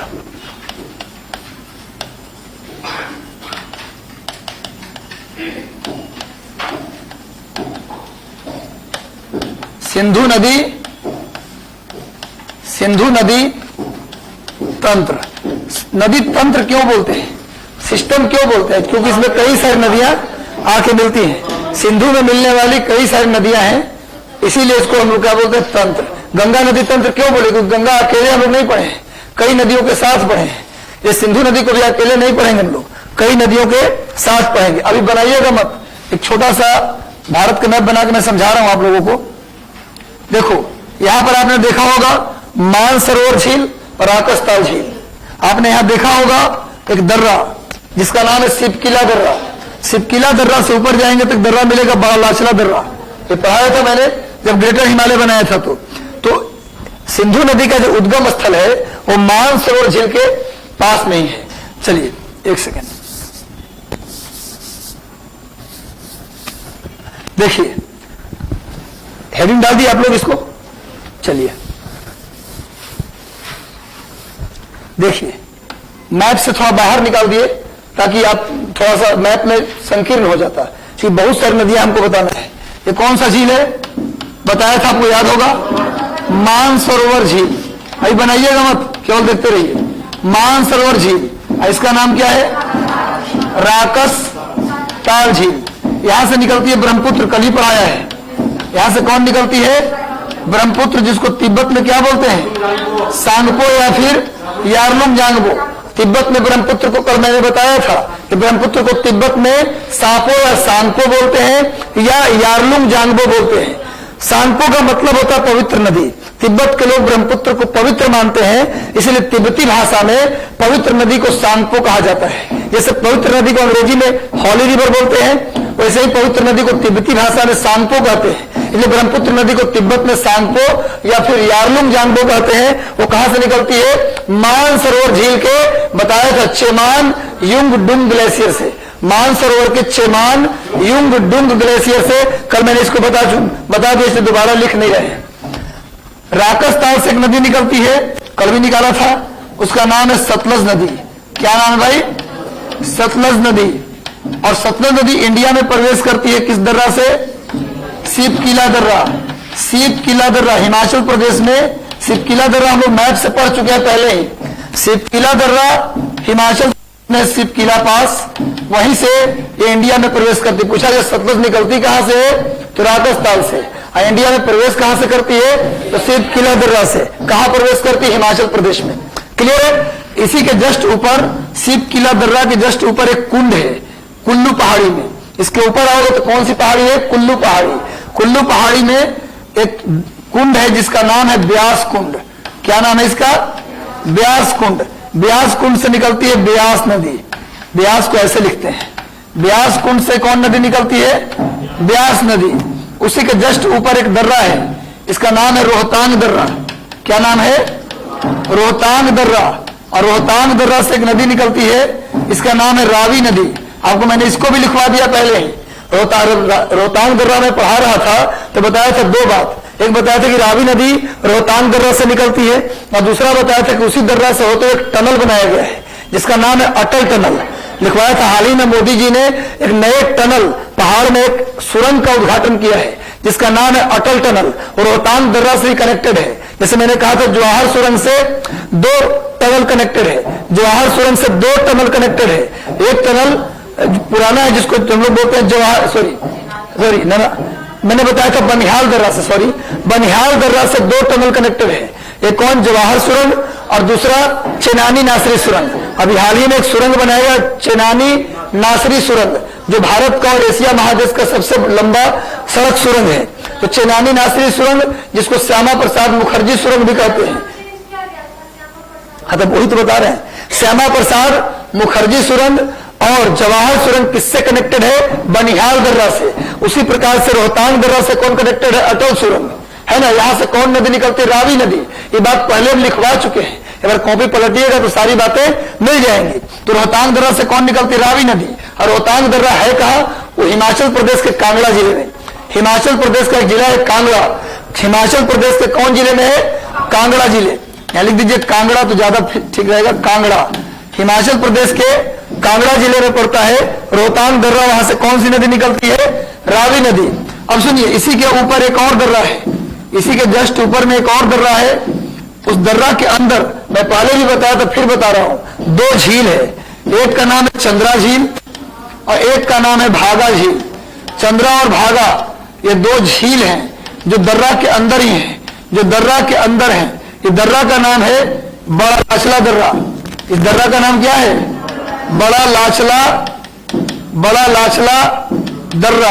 बड़ा लाचला दर्रा के अंदर में कौन सा झील है? चंद्रा झील और भागा झील। चंद्रा झील और भागा झील से एक नदी निकलती है। चंद्रा झील से जो नदी निकलती है उसका नाम है चंद्रा नदी। चंद्रा झील से जो नदी निकलती है उसका नाम क्या है? चंद्रा नदी। भागा झील से जो निकलती है उसका नाम है भागा नदी। चंद्रा और भागा दोनों के मिलने से एक सिंगल नदी बन जाती है। इस नदी का नाम है चिनाव नदी। इस नदी का नाम क्या है? चिनाव नदी। और चिनाव नदी चंद्रा भागा से निकलती है और आगे कहां मिल जाती है? पाकिस्तान में, सतलज में। पाकिस्तान में कहां मिलती है? चिनाव नदी निकलती है इंडिया से है, पर मिलती है सतलज में आके कहां से? पाकिस्तान में आके मिलती है। और ये रावी नदी है, फिर आगे कहां मिल जाती है? चिनाव में। रावी सतलज में नहीं मिलती, चिनाव में मिलती है। फिर चिनाव इसको लेकर कहां आती है? सतलज में। अब आइए, इसी के जस्ट ऊपर कश्मीर में, हिमाचल प्रदेश से यहीं तक था। दर्रा कहां है? हिमाचल प्रदेश। याद होगा बूजो सिब्बा, सिपकिला, बड़ा लाचला, याद होगा आप लोगों को। तो दोनों दर्रा कहां है? हिमाचल प्रदेश में। इसके ऊपर एक झील है, इस झील का नाम है बेड़ी नाग झील। बेड़ी नाग, आप जानते हैं कश्मीर में जितने भी जगह पर नाग लगा है समझिए वहां झील है। बेड़ी नाग, अनंत नाग, शेष नाग, ये सब जम्मू कश्मीर की झीलें हैं, है ना। लोग ट्रिक याद करते थे, सभी नाग डल बुल, सभी नाग डल बुल कहां है? कश्मीर में। सभी नाग मतलब नाग वाला सब, और डल बुल डल बुलर। सभी नाग डल बुल कहां है जी? जम्मू कश्मीर में। डल और बुलर और सभी नाग। वैसे बुलर झील भारत में मीठे पानी की सबसे बड़ी झील है। पूरे सबसे बड़ी झील चिल्का है। वैसे पूछा जाए मीठा खा रहा है आगे तो सबसे बड़ी झील चिल्का। वैसे मीठे पानी की सबसे बड़ी झील पूछे तो बुलर, खारे पानी की सबसे बड़ी झील तो चिल्का, और नमक की मात्रा के हिसाब से सबसे बड़ी झील पूछा जाए तो सांभर। क्लियर है? चलिए, तो भैया चिनाव नदी चंद्रभागा के मिलने से बनती है नदी कौन? चिनाव। और बेरीनाग से निकलती है कौन नदी? झेलम। बेरीनाग से कौन सी नदी निकलती है? झेलम। झेलम नदी के किनारे श्रीनगर है। झेलम नदी के किनारे ही कौन सा शहर है भैया? श्रीनगर। और झेलम में एक नदी और मिल जाती है अगर, जिसका नाम है किशन गंगा। किशन गंगा। किशन गंगा नदी किसकी ट्रिब्यूटरी है? झेलम की। झेलम नदी की ट्रिब्यूटरी है कौन? किशन गंगा। अब आप ये सर इतना नदी बना दिए, अब ये सिंधु का आता पता नहीं है, जिस है ना, सबके मिलने के बाद नहीं बनेगा ना। ये मानसरोवर झील जो है ना, इसको थोड़ा सा अभी तत्काल यहां मत लिखिए, इसको इधर लिख दीजिए, मान सरोवर यहां लिख दीजिए, जगह बच जाएगा। इसी के बगल में एक जगह है सिंगी खंबाब, लिख लीजिए सिंगी खंबाब। सिंगी खंबाब एक ग्लेशियर है उत्तराखजरी, तिब्बत में ही मानसरोवर झील के पास एक जगह है, एक ग्लेशियर भी है, इसका नाम है सिंगी खंबाब हिमनद। सिंगी खंबाब ग्लेशियर, सिंगी खंबाब ग्लेशियर, यहीं से निकलती है सिंधु नदी। और निकल थोड़ा सा यहां पर एक सेकेंड, कोई दिक्कत नहीं, इसको ऐसे ले आइए। सिंधु नदी यहीं से निकलती है सिंगी खंबाब से, सीधा निकलती है सिंगी खंबाब से, और आगे आकर के एक सेकेंड,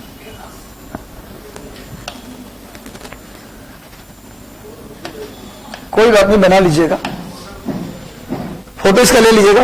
और ये कराची के पास आकर सिंधु नदी जो है, ये कौन सी नदी आ रही है? ये कौन सी नदी आ रही है? ये सिंधु नदी है। पूछा जाए सिंधु नदी कहां से निकलती है, तो सिंगी खंबाब से। सिंधु नदी कहां से निकलती है? तिब्बत में, यानी कि मानसरोवर, राकसताल और सिंगी खंबाब तीनों तिब्बत में है, और तीनों लगभग आसपास में ही है। ये प्रश्न कई बार आया है कि भारत में कौन कौन सी नदियां हैं जो निकलती है एक ही जगह से, तो क्या आंसर देंगे? सतलज, ब्रह्मपुत्र और सिंधु। और कल आपको समझाया था कि सतलज, ब्रह्मपुत्र और सिंधु इनको पूर्ववर्ती नदी कहते हैं, कल बताया था ना। क्या बताया था? ऐसी नदियां जो पर्वतों के बनने से पहले की हो उसे बोलते हैं पूर्ववर्ती नदी। जब बताया था गॉर्ज कैसे बनता है, गॉर्ज निर्माण किस प्रकार से होता है, तो उसका मैंने दो कारण बताया था। गॉर्ज के बनने का दो कारण कल समझाया था। पहला कारण बताया था सिंटैक्सियल फोल्ड, अक्ष संघीय मोड़, और दूसरा बताया था पूर्ववर्ती नदी। तो सिंधु, सतलज, ब्रह्मपुत्र ये तीनों नदियों को हिमालय के सेंस में क्या बोला जाता है?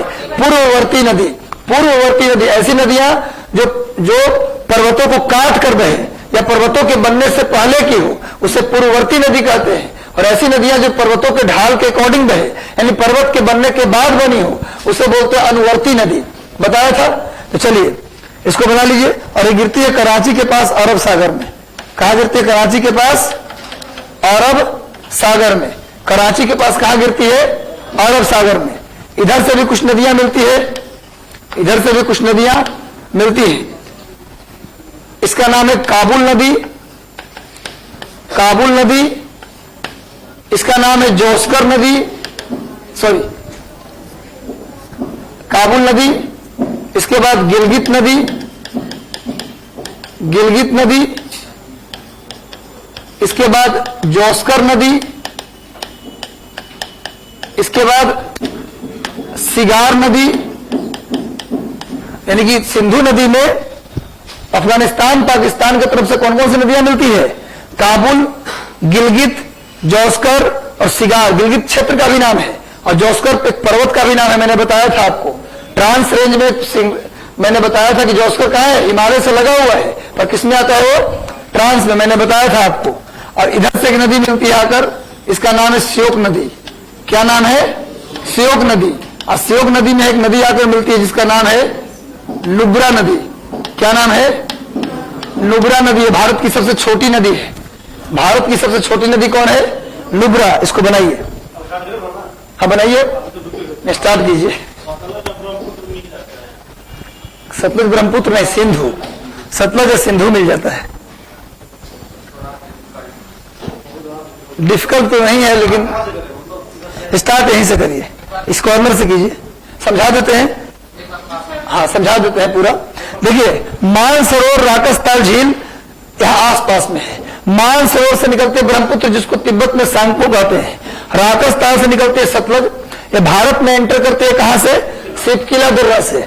और उसके बाद आगे आती है सिपकीला दर्रा के जस्ट ऊपर में ब्यास कुंड है, कुल्लू पहाड़ी में, वहां से ब्यास नदी निकलती है और ये कहां मिलती है? सतलज में। रावी नदी रोहतांग दर्रा कांगड़ा से निकलती है और ये मिलती है कहां? चिनाब में। चिनाब नदी निकलती है बालासला दर्रा के अंदर, दो झील है चंद्राभागा, वहां से दो नदी निकलती है, चंद्राभागा नदी, और नदी आकर मिलती है कहां? चिनाब नदी है। नदी कौन सी है? चिनाब। और फिर झेलम निकलती है बेरीनाग से, वो भी चिनाब में आके मिल जाए, उसी के किनारे श्रीनगर है। फिर किशन गंगा नदी मिलती है झेलम में। हो गया क्लियर?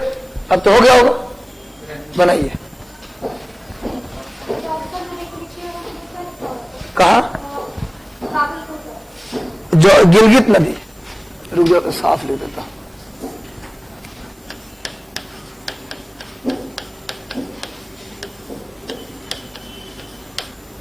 देखो इस तरह के फोटो बनाने का क्या मतलब है, इस तरह का चित्र बनाने का क्या उद्देश्य है? अरेंज करना। अगर नदी पूछ ले कि नदियों को उत्तर से दक्षिण अरेंज कीजिए, तब आसानी से अरेंज कर देंगे। अगर सतलज से चलेंगे तो सबसे साउथ में कौन? सतलज। अगर आप लुधियाना पंजाब से आगे बढ़ते हैं जम्मू की ओर, सुनो, जम्मू कश्मीर अगर पंजाब से जाते हैं तो सबसे पहले कौन नदी मिलेगा? सतलज। उसके बाद आपका ट्रेन जिस नदी को क्रॉस करेगी उसका नाम है ब्यास। फिर उसके जस्ट बाद जो क्रॉस करेगी ट्रेन, वो कौन सी नदी होगी? रावी। फिर क्रॉस करेगी ट्रेन किसको? चिनाव को। अब श्रीनगर के पास किसको क्रॉस करेगी? झेलम को। यानी कि लगातार अब चलते जाइए और बिना, जैसे पंजाब में लुधियाना से आगे बढ़े, पहला नदी क्रॉस किया, बिना देखे बता दीजिए सतलज क्रॉस किया होगा, फिर क्रॉस करे, अब ब्यास आ गया होगा, अब रावी। आसान होगा कि नहीं? अब आराम से इसको देख सकते हैं आप, अरेंज कर सकते हैं आप। चलिए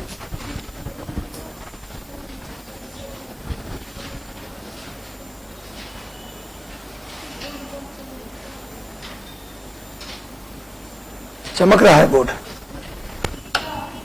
जी बताइए।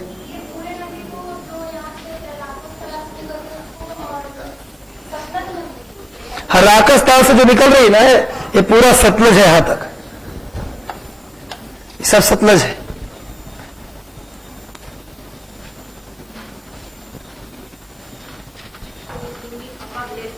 हाँ, सिंगी खंबा जगह भी है, ग्लेशियर भी है। किशन गंगा नदी है जो झेलम में आके मिल रही है। किशन गंगा नदी पर जो डैम बन रहा था, किशन गंगा डैम, पाकिस्तान उसके लिए ऑब्जेक्ट किया था।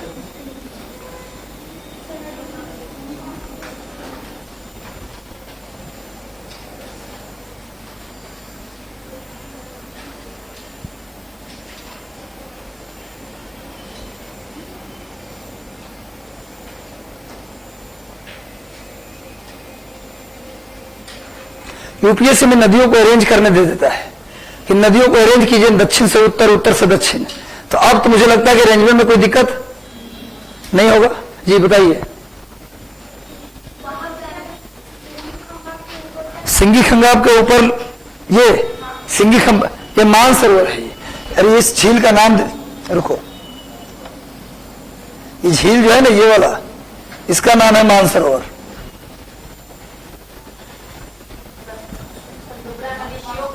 हाँ, श्योक में मिलती है। नुब्रा श्योक की सहायक नदी है और नुब्रा भारत की सबसे छोटी नदी भी है।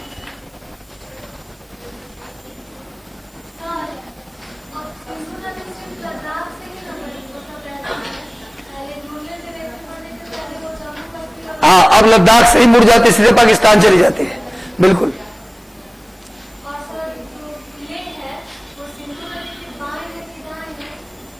क्या? लेह जिला दाहिने है, मतलब नीचे है।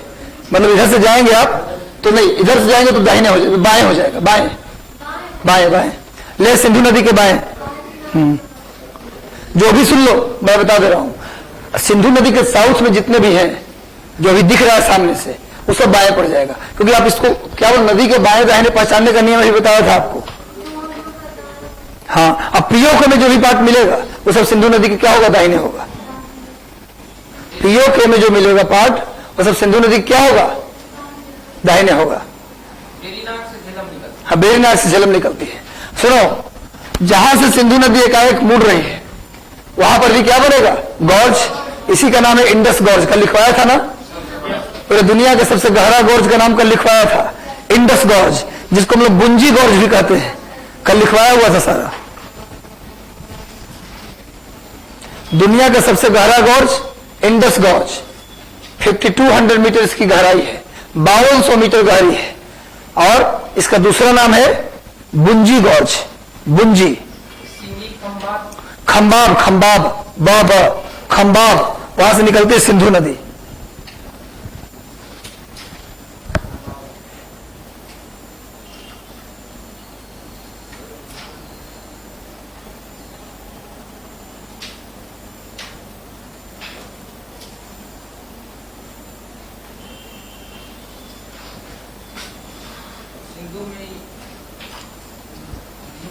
नुब्रा सिंधु में नहीं मिल रही, श्योक में मिल रही है।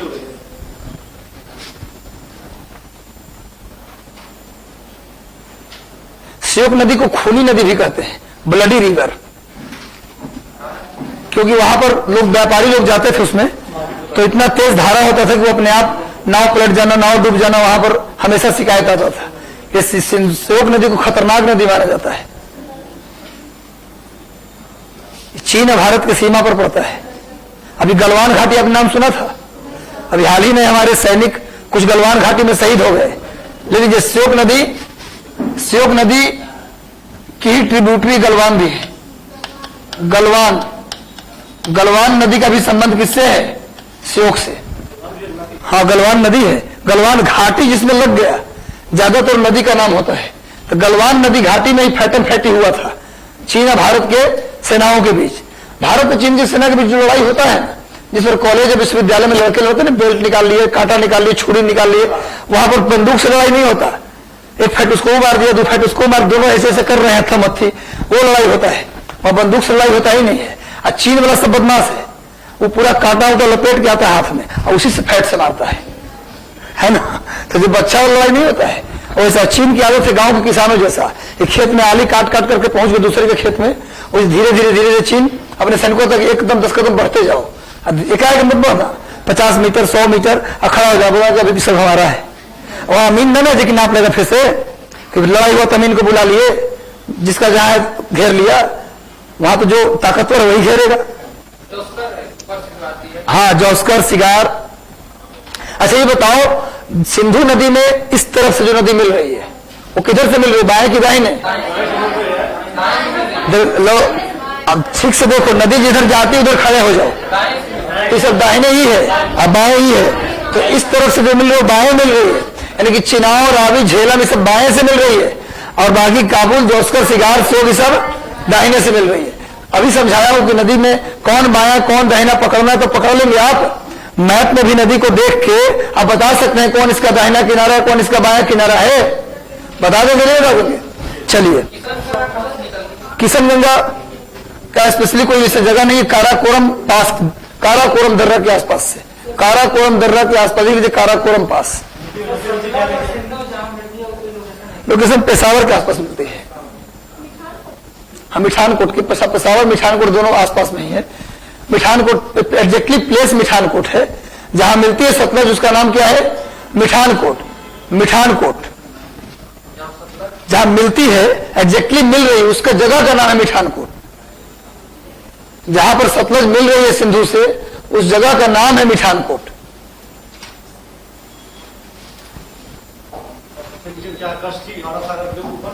कराची, कराची, कश्ती नहीं, कराची। हाँ, जम्मू कश्मीर में ही बेरी नाग है, वहीं से निकलती है और आगे भारत पाकिस्तान की बाउंड्री बनाती है। सुन लो, भारत की एकमात्र नदी है झेलम, भारत की एकमात्र नदी है झेलम, जो भारत और पाकिस्तान की बाउंड्री बनाता है। भारत और पाकिस्तान की बाउंड्री। झेलम नदी चिनाव में मिलती है पाकिस्तान में आकर। झेलम नदी चिनाव से कहां मिलती है? पाकिस्तान में आकर, ध्यान रखिएगा। और झेलम नदी एकमात्र भारत की नदी है जो भारत पाकिस्तान की क्या बनाती है? सीमा। देखिए, अगर देखना चाहते हो देखिए, यही झेलम है, झेलम नदी निकलती है और भारत पाकिस्तान के यहीं पर, जहां मैं लाइन खींच रहा हूं, यहीं पर भारत पाकिस्तान की क्या बनाती है? सीमा। और एकमात्र नदी एक काली नदी जो भारत और नेपाल की सीमा बनाती है। भारत और नेपाल की सीमा बनाने वाली एकमात्र नदी है काली। आपने सर, नेपाल को तो बहुत सारी नदियां क्रॉस करती हैं, अरे क्रॉस करना और बाउंड्री बनाना दोनों में अंतर है। तो बाउंड्री बनाने वाली एकमात्र नदी भारत नेपाल की काली, जो उत्तराखंड से बनाता है, और भारत पाकिस्तान की बाउंड्री बनाने वाली एकमात्र नदी झेलम। याद रहेगा? सबका फोटो बन गया, चित्र सबका कंप्लीट हो गया। तो लिख लीजिए, भारत पाकिस्तान की सीमा बनाने वाली एकमात्र नदी कौन है? झेलम। एक ट्रिक बता देता हूं, एक ट्रिक बता दो, कौन सहायक नदी सबसे लंबी बड़ी कौन? सींची सराजेब। सींची सराजेब एक ट्रिक है। सिंधु सबसे बड़ी, उसके बाद चिनाव, तब सतलज, तब रावी, तब झेलम, तब ब्यास। यानी सिंधु में मिलने वाली सबसे बड़ी कौन हो जाएगी? चिनाव। तब कौन हो जाएगी? सतलज। फिर कौन हो जाएगी? रावी। सबसे बड़ी पूछा जाए कि सिंधु नदी तंत्र में जो सबसे बड़ी नदी है वो कौन है? तो सिंधु। और उसके बाद चिनाव, उसके बाद सतलज, उसके बाद रावी, उसके बाद झेलम और फिर ब्यास। तो लिख लीजिए, सींची सराजेब एक ट्रिक है, ये मैंने अपने लिए बनाया था इसलिए आपको दे दिया। सींची सराजेब सबसे बड़ी नदी क्रम में, सबसे बड़ी सिंधु, फिर ची से चिनाव, फिर स से सतलज, फिर रा से रावी, झे से झेलम, ब से ब्यास। ये पूछा जाए कि पंचनद जो है ये सतलज, 7 नदियों का संगम, ये पंचनद में सबसे बड़ी कौन है? तो सिंधु, फिर चिनाब, उसके बाद सतलज, फिर रावी और झेलम, सबसे छोटी कौन है? ब्यास। क्लियर है? हो गया भाई? अब चलिए, अब देखो यहां पर सबका बन गया ना। ये सिगार है, सिगार। यहां लाइन खींचिए, लिखिए सिगार, सिगार। और यहां पर जोस्कर, यहां पर जो लाइन है दूसरा वाला ही कौन है? जोस्कर। यहां पर जो लाइन है कौन है? गिलगित। और उसके बाद कौन है? काबुल। अब सुनो, सींची सराजेब नोट कर लिए हैं। सी से लिखे सिंधु, लिखे तो सुन रहे हैं। सी से सिंधु, ची से चिनाव, सींची सराजेब बोलिए 5 बार। सींची सराजेब, सी से सिंधु, ची से चिनाव, स से सतलज, रा से रावी, झे से झेलम, अब ब से ब्यास। अब सुनिए, किशनगंगा नदी पर एक डैम बना है और क्या बोलते हैं, झेलम नदी पर भी 2 डैम बना हुआ है और चिनाव नदी पर बना हुआ है 3 डैम। चिनाव नदी पर 3 डैम बना। डैम का नाम यहां नहीं लिखवाएंगे, टेंशन मत लो, डैम का नंबरिंग कर देंगे, बाहर लिखवा देंगे। सुनो, रावी नदी पर है 1 डैम, ब्यास पर है 1 डैम और सतलज। बात करने मना कर रहा हूं, बीच में आवाज आ रहा है कहीं कहीं से, बात में प्लीज। क्या दिक्कत हुआ? कौन सा? ये नुब्रा नदी है, ये जो ऊपर से आ रही है कौन सी नदी है? नुब्रा। आगे में गलवान नदी है, कौन सी नदी? गलवान। इन दोनों का नुब्रा और गलवान दोनों का संबंध किससे? श्योक नदी से। ये कौन सी नदी है? श्योक नदी। ये कौन सी नदी है? श्योक नदी। गलवान घाटी आपने सुना होगा, अभी हाल ही में चर्चा में था, इसलिए नदी याद रखिएगा। गलवान नदी और नुब्रा नदी, इन दोनों का संबंध किससे है? श्योक नदी से, याद रखिएगा। और नुब्रा भारत की सबसे छोटी नदी है। डैम बना लीजिए। अब एक डैम है किशनगंगा पर और 2 डैम है झेलम पर। झेलम नदी पर 1 डैम ये, 1 डैम ये। और जहां जहां नंबरिंग करेंगे वहीं आप नंबरिंग कीजिएगा। 1, इसमें जो पहले नंबर वाला इसको 2 और लास्ट वाला को 3 और यहां पर 4, 5, 6, इसका 7, 8 और 9 और एक और बना दीजिए, आगे में बैराज है 10। चलिए, एक डैम बना लीजिए। डैम का नंबरिंग इसलिए कर दिए कि यहां पर लिखेंगे तो रफ हो जाएगा काफी, हम चाहते हैं कि पूरा क्लियर हो। डैम बना लीजिए, नंबरिंग कर दीजिए, उसका नाम बाहर में आप लिख लीजिएगा।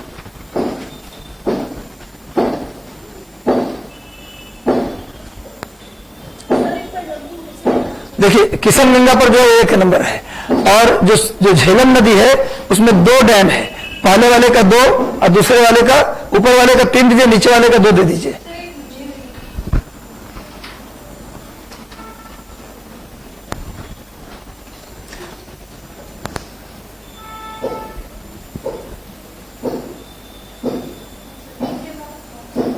अरे 2 झेलम नदी पे 2 डैम बना, उसमें नीचे वाला 2 दीजिए, ऊपर वाला 3 दीजिए। और चिनाव पर जो बना है उसमें सबसे नीचे वाला को 4 दीजिए, बीच वाला को 5 दीजिए, सबसे ऊपर वाला को नाम 6 दीजिए। हो गया। रावी पर तो 1 डैम है तो 7 दीजिए, ब्यास पर को दीजिए 8 और 9 नंबर दीजिए। जो यहां पर सिंधु मिलती है, सॉरी ब्यास मिलती है सतलज से, उसका नाम दीजिए 9। अब क्या दिक्कत है?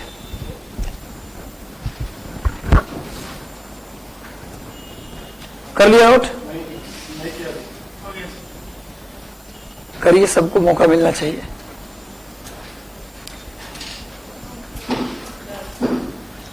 बस चलिए, नंबर 1 पे लिखे कौन सा डैम है? 8 नंबर ब्यास नदी पर है और 9 नंबर ब्यास और सतलज डैम मिलते हैं, वहां बना हुआ डैम, बांध है ये। अब लिखिए नंबर 1 पे लिखे किशनगंगा डैम। किशनगंगा नदी पर कौन सा डैम है? किशनगंगा डैम। इस डैम को लेकर पाकिस्तान ऑब्जेक्शन लगाया था, इस मैटर को लेकर चला गया था कहा यूएनओ में। पाकिस्तान कहा कि यह डैम बनाना गलत है, भारत इस पानी को रोक रहा है। आपने सुना होगा सिंधु जल समझौता, सिंधु वाटर ट्रीटी 1960 में साइन किया गया। सुन लो थोड़ा सा भाई, लिखना तो होगा ही, सब जगह लिखा हुआ मिल जाएगा। मैं कह रहा हूं सिंधु वाटर डिस्प्यूट जो है वो आजादी के बाद से शुरू हो गया। जब दो भाई बंटते हैं तब बंटवारा कई सालों तक चलता है ना। कुछ मामला में ये चीज नहीं मिला, वो चीज तुम्हारे यहाँ रह गया, ये लड़ाई चलता रहता है। और लड़ाई जब भयानक हो जाता है तो कौन आते हैं सुलझाने? मामा जी, है ना, कोई रिलेटिव आते हैं बिचवान बन करके और दोनों भाइयों को झगड़ा सुलझाते हैं। अब बोलते हैं कि आज मेरे बात मानोगे ना दोनों भाई को? तो हाँ मानेंगे, आप जो कर दीजिएगा हो जाएगा, तो बांट के चले जाते हैं, है ना। उसी प्रकार से भारत जब आजाद हुआ तो आजादी तो मिल गई पर सब कुछ बटा नहीं, बट तो गया पर पानी नहीं बटा। अब पानी को कैसे नाप के बांटे? वो भी नदी का पानी। रोज लड़ाई होता था कि इतना पानी तुम रख लिया, इतना पानी तुम छोड़ दिया, बरसात में हमको तुम बहा देते हो, गर्मी में हमको प्यास से मार देते हो। पाकिस्तान हमेशा आरोप लगाता था इंडिया पर। तो बिचवान में जो मामा जी जो आए वो थे वर्ल्ड बैंक। वर्ल्ड बैंक आया मतलब मेडिएटर बनके, और वर्ल्ड बैंक ने कहा कि आप दोनों को हमारी बात माननी होगी और हम मेडिएशन नहीं करेंगे। बोले नहीं बिल्कुल मानेंगे, आप बोल दीजिए वही होगा। तो वर्ल्ड बैंक ने कहा कि जो नीचे के 3 नदी है उसको उन्होंने कहा आंतरिक नदी। वर्ल्ड बैंक ने इन नदियों को कितने भागों में बांट दिया? 2 भागों में, आंतरिक नदी और बाहरी नदी। आंतरिक नदी में रख दिया सतलज ब्यास और रावी को, और बाहरी नदी में रख दिया चिनाव झेलम और सिंधु को। ठीक है, इसको बना दिया चिनाव झेलम सिंधु, किसको बना दिया? बाहरी नदी। और आंतरिक नदी बना दिया सतलज रावी और ब्यास को। और पाकिस्तान से कहा कि 3 नदी आप रख लीजिए, और 3 नदी इंडिया रख लेगा, तो बांटने का सवाल ही नहीं पैदा होगा। फिर आराम से इन तीनों पानी का जिस तरीके से चाहे इंडिया यूज करे, और इन तीनों का आप जैसे चाहते हैं आप यूज कीजिए। समझौता में क्या था वो मैं समझा रहा हूं कि भैया ये 3 जो बाहरी नदी उसका इस्तेमाल भारत करेगा, और 3 जो आंतरिक नदी उसका इस्तेमाल पाकिस्तान करेगा। बंटवारा हो गया तो भारत ने ऑब्जेक्शन लगाया कि आप गलत बंटवारा कर रहे हैं। उनकी जरूरत को देखिए, आप उनकी जनसंख्या को आप देखिए और हमारी जनसंख्या को आप देखिए, बराबर बराबर से बांट दीजिएगा, कुछ कम या ज्यादा करिए। तब कहा वर्ल्ड बैंक ने कि ठीक है ये तीनों आप यूज करिएगा, ये तीनों पाकिस्तान करेगा, लेकिन इसमें से 20% आप भी कर सकते हैं, है ना। इस तरह से दे दिया गया और समझौता हो गया। तो जब इंडिया इसका 20% इस्तेमाल करता है या डैम बनाता है इंडिया, तो क्या कह देता है भैया लोग कि उसी में ऑब्जेक्ट करता है कि ये चीज समझौता के परे है। और जब जब यूएनओ में मैटर गया है भारत का इस मामले में, हमेशा पाकिस्तान वहां हारा है। इस मैटर में वो जीता नहीं है, क्योंकि हमेशा वो गलत ही रहता है। भारत देश का जो नेचर है, कभी किसी और के साथ हम गलत कर ही नहीं सकते। भारत की जो तासीर है, नेचर है, हम जानबूझकर किसी के साथ गलत नहीं कर सकते। लेकिन पाकिस्तान और चीन का नेचर है, कुछ जानबूझकर गलती करते हैं, वो गलती से गलती कभी करते ही नहीं है। समझा रहे बात? तो लिखे नंबर 1 पे लिखे Kishanganga dam, Kishanganga dam. Number 2 पे लिखिए आंतरिक नदी बाह्य नदी में बांट दिया गया था क्या? Water dispute, Sindhu water dispute treaty जो हुआ था 1960 में, उसमें लिखिए नंबर 1 पे किशनगंगा। नंबर 2 पे लिखिए मंगला डैम। नंबर 2 पे लिखिए मंगला बांध, मंगला। नंबर 2 पे लिखिए मंगला डैम। नंबर 2 पे लिखिए मंगला। झेलम नदी 2-3 झेलम पे ही है। 3 नंबर पे लिखिए तुलबुल डैम। 3 नदी पर लिखिए तुलबुल डैम। 3 नदी पर लिखिए 3 नंबर पे लिखिए Tulbul, Tulbul TULBUL, Tulbul, Tulbul dam. 4 number पे लिखिए जो चिनाव, 4 नंबर कहाँ है? चिनाव पर है। 4 नंबर पे लिखिए बगलिहार डैम। 4 नंबर पे लिखिए बगलिहार, बगलिहार डैम, बगलिहार बांध। 4 नंबर पे लिखिए बगलिहार डैम। 5 नंबर पे लिखिए, 4 पे लिखिए बगलिहार बांध, बगलिहार बांध। 5 नंबर पे लिखिए सलाल बांध, सलाल। 5 नंबर पे लिखिए सलाल डैम, सलाल बांध। 5 नंबर पे लिखिए सलाल। 6 नंबर पे लिखिए दुल्हस्ती डैम। दुल्हस्ती डैम नाम सुना होगा। तो बगलिहार, सलाल और दुल्हस्ती किस नदी पर हो रही है? चिनाव नदी पर। हो गया। अब आइए रावी नदी पर, नंबर 7 रावी नदी पर आइए। रावी नदी पर जो डैम है उसका नाम है थीन डैम। रावी नदी, पतला डैम मत कर दीजिएगा, ये नाम है थीन डैम। हिंदी में भी लिखे थीन डैम, अंग्रेजी में भी लिखे थीन डैम। और थीन डैम का एक और नाम है रंजीत सागर डैम। थीन डैम का एक दूसरा नाम है Ranjit Sagar dam. Dam same है, नाम दो है। रावी नदी पर जो डैम है उसका नाम है थीन डैम, या उसी को लोग बोलते हैं राणा प्रताप सागर डैम, नहीं sorry Ranjit Sagar dam. Ranjit Sagar dam हो गया। उसके बाद लिखिए 8 नंबर पे पोंग डैम। ब्यास नदी पर कौन सा डैम है? पोंग। पोंग डैम। ब्यास नदी पर कौन सा डैम है? Pong dam. Pong dam. Pong dam किस नदी पर है? ब्यास नदी पर, हिमाचल प्रदेश में। अब पोंग डैम जो है उसका भी एक और नाम है महाराणा प्रताप सागर डैम। एक पोंग का ही दूसरा नाम है महाराणा प्रताप सागर डैम। राणा प्रताप खाली मत लिखिएगा, महाराणा प्रताप, क्योंकि राणा प्रताप डैम अलग है, वो चंबल नदी पर है। महाराणा प्रताप डैम लिखिएगा। पोंग नदी का नाम है पोंग डैम का नाम है महाराणा प्रताप डैम। राणा प्रताप डैम अगर पूछा जाए तो कहा है भैया? चिनाव नदी पर, सॉरी चंबल नदी पर। चंबल नदी पर। अगला आइए 9 नंबर पे लिखिए। 9 नंबर पे लिखिए। एक सेकेंड, सही गायब हो गया इधर से, कोई बात नहीं। चलिए सुनो, जो 9 नंबर पे डैम उसका नाम है भाखड़ा नांगल डैम। भाखड़ा नांगल डैम सुना होगा। टिहरी से पहले भारत का सबसे ऊंचा डैम माना जाता था भाखड़ा नांगल को। टिहरी बन गया तो सबसे ऊंचा कौन हो गया? टिहरी। तो भाखड़ा नांगल डैम सतलुज ब्यास जहां मिलती है उसी के आसपास कौन सा डैम है? भाखड़ा नांगल डैम। और इसके पीछे जब डैम बनाइएगा आप तो डैम के पीछे कुछ पानी जमा हो जाएगा। जब नदी के पानी को बांध दीजिएगा तो दूर तक पानी फैल जाएगा ना जी, आसपास की बस्तियां डूब जाएंगी और आपको झील जैसा वगैरह मिलेगा। तो इसके पीछे जो झील बना हुआ है उसका नाम है गोविंद सागर झील। गोविंद सागर झील, गोविंद सागर लेक। पूछा जाए भाखड़ा नंगल डैम के पीछे जो झील है उसका नाम क्या है? गोविंद सागर झील। भाखड़ा नंगल डैम के पीछे कौन सी झील है? गोविंद सागर झील, गोविंद सागर लेक। और सुन लीजिए, भाखड़ा नंगल डैम के पीछे है गोविंद सागर लेक, यही बगल में ही एक जगह है कपूरथला। कपूरथला, कपूरथला पंजाब में एक प्लेस है। पंजाब में एक जगह है कपूरथला जहां रेलवे कोच फैक्ट्री है। पंजाब में कपूरथला, उत्तर प्रदेश में रायबरेली और चेन्नई के आसपास पेराम्बोर, ये 3 स्थानों पर रेलवे का कोच बनता है। रेलवे का कोच है डब्बा, रेलवे का इंजन नहीं। रेलवे का कोच बनने का 3 स्थान फेमस है। कौन कौन? कपूरथला पंजाब, रायबरेली उत्तर प्रदेश और पेराम्बोर चेन्नई के बगल में एक जगह है। जैसे दिल्ली के बगल में गाजियाबाद नहीं है, जैसे नजदीक में गाजियाबाद है, वैसे चेन्नई के जस्ट बगल में ही पेराम्बोर है। तो पेराम्बोर तमिलनाडु, उत्तर प्रदेश रायबरेली, और एक और जगह क्या बताया? कपूरथला। तीनों में रेलवे कोच फैक्ट्री है। वैसे डीजल इंजन बनाने का तो कारखाना, diesel locomotive work, diesel engine का बनाने का कारखाना का है, इंजन कोच नहीं, इंजन बनाने का बनारस। वाराणसी के मडुआडीह, बनारस में एक इलाका है मडुआडीह। मडुआडीह में क्या बनता है? डीजल लोकोमोटिव वर्क उसका नाम है, डीजल इंजन। इलेक्ट्रिक इंजन के लिए कौन है? चितरंजन। इलेक्ट्रिक इंजन के लिए कौन है? बंगाल का चितरंजन। और मधेपुरा में खुला है। मधेपुरा में डीजल का खुला है, फिर इलेक्ट्रिक का। मधेपुरा में जो कारखाना खुला है वो डीजल इंजन है, इलेक्ट्रिक। इलेक्ट्रिक कौन? अभी हॉर्स पूछा था परीक्षा में ना, 66वीं बीपीएससी के पीटी में आया था, कितने हॉर्स पावर का है? 12,000।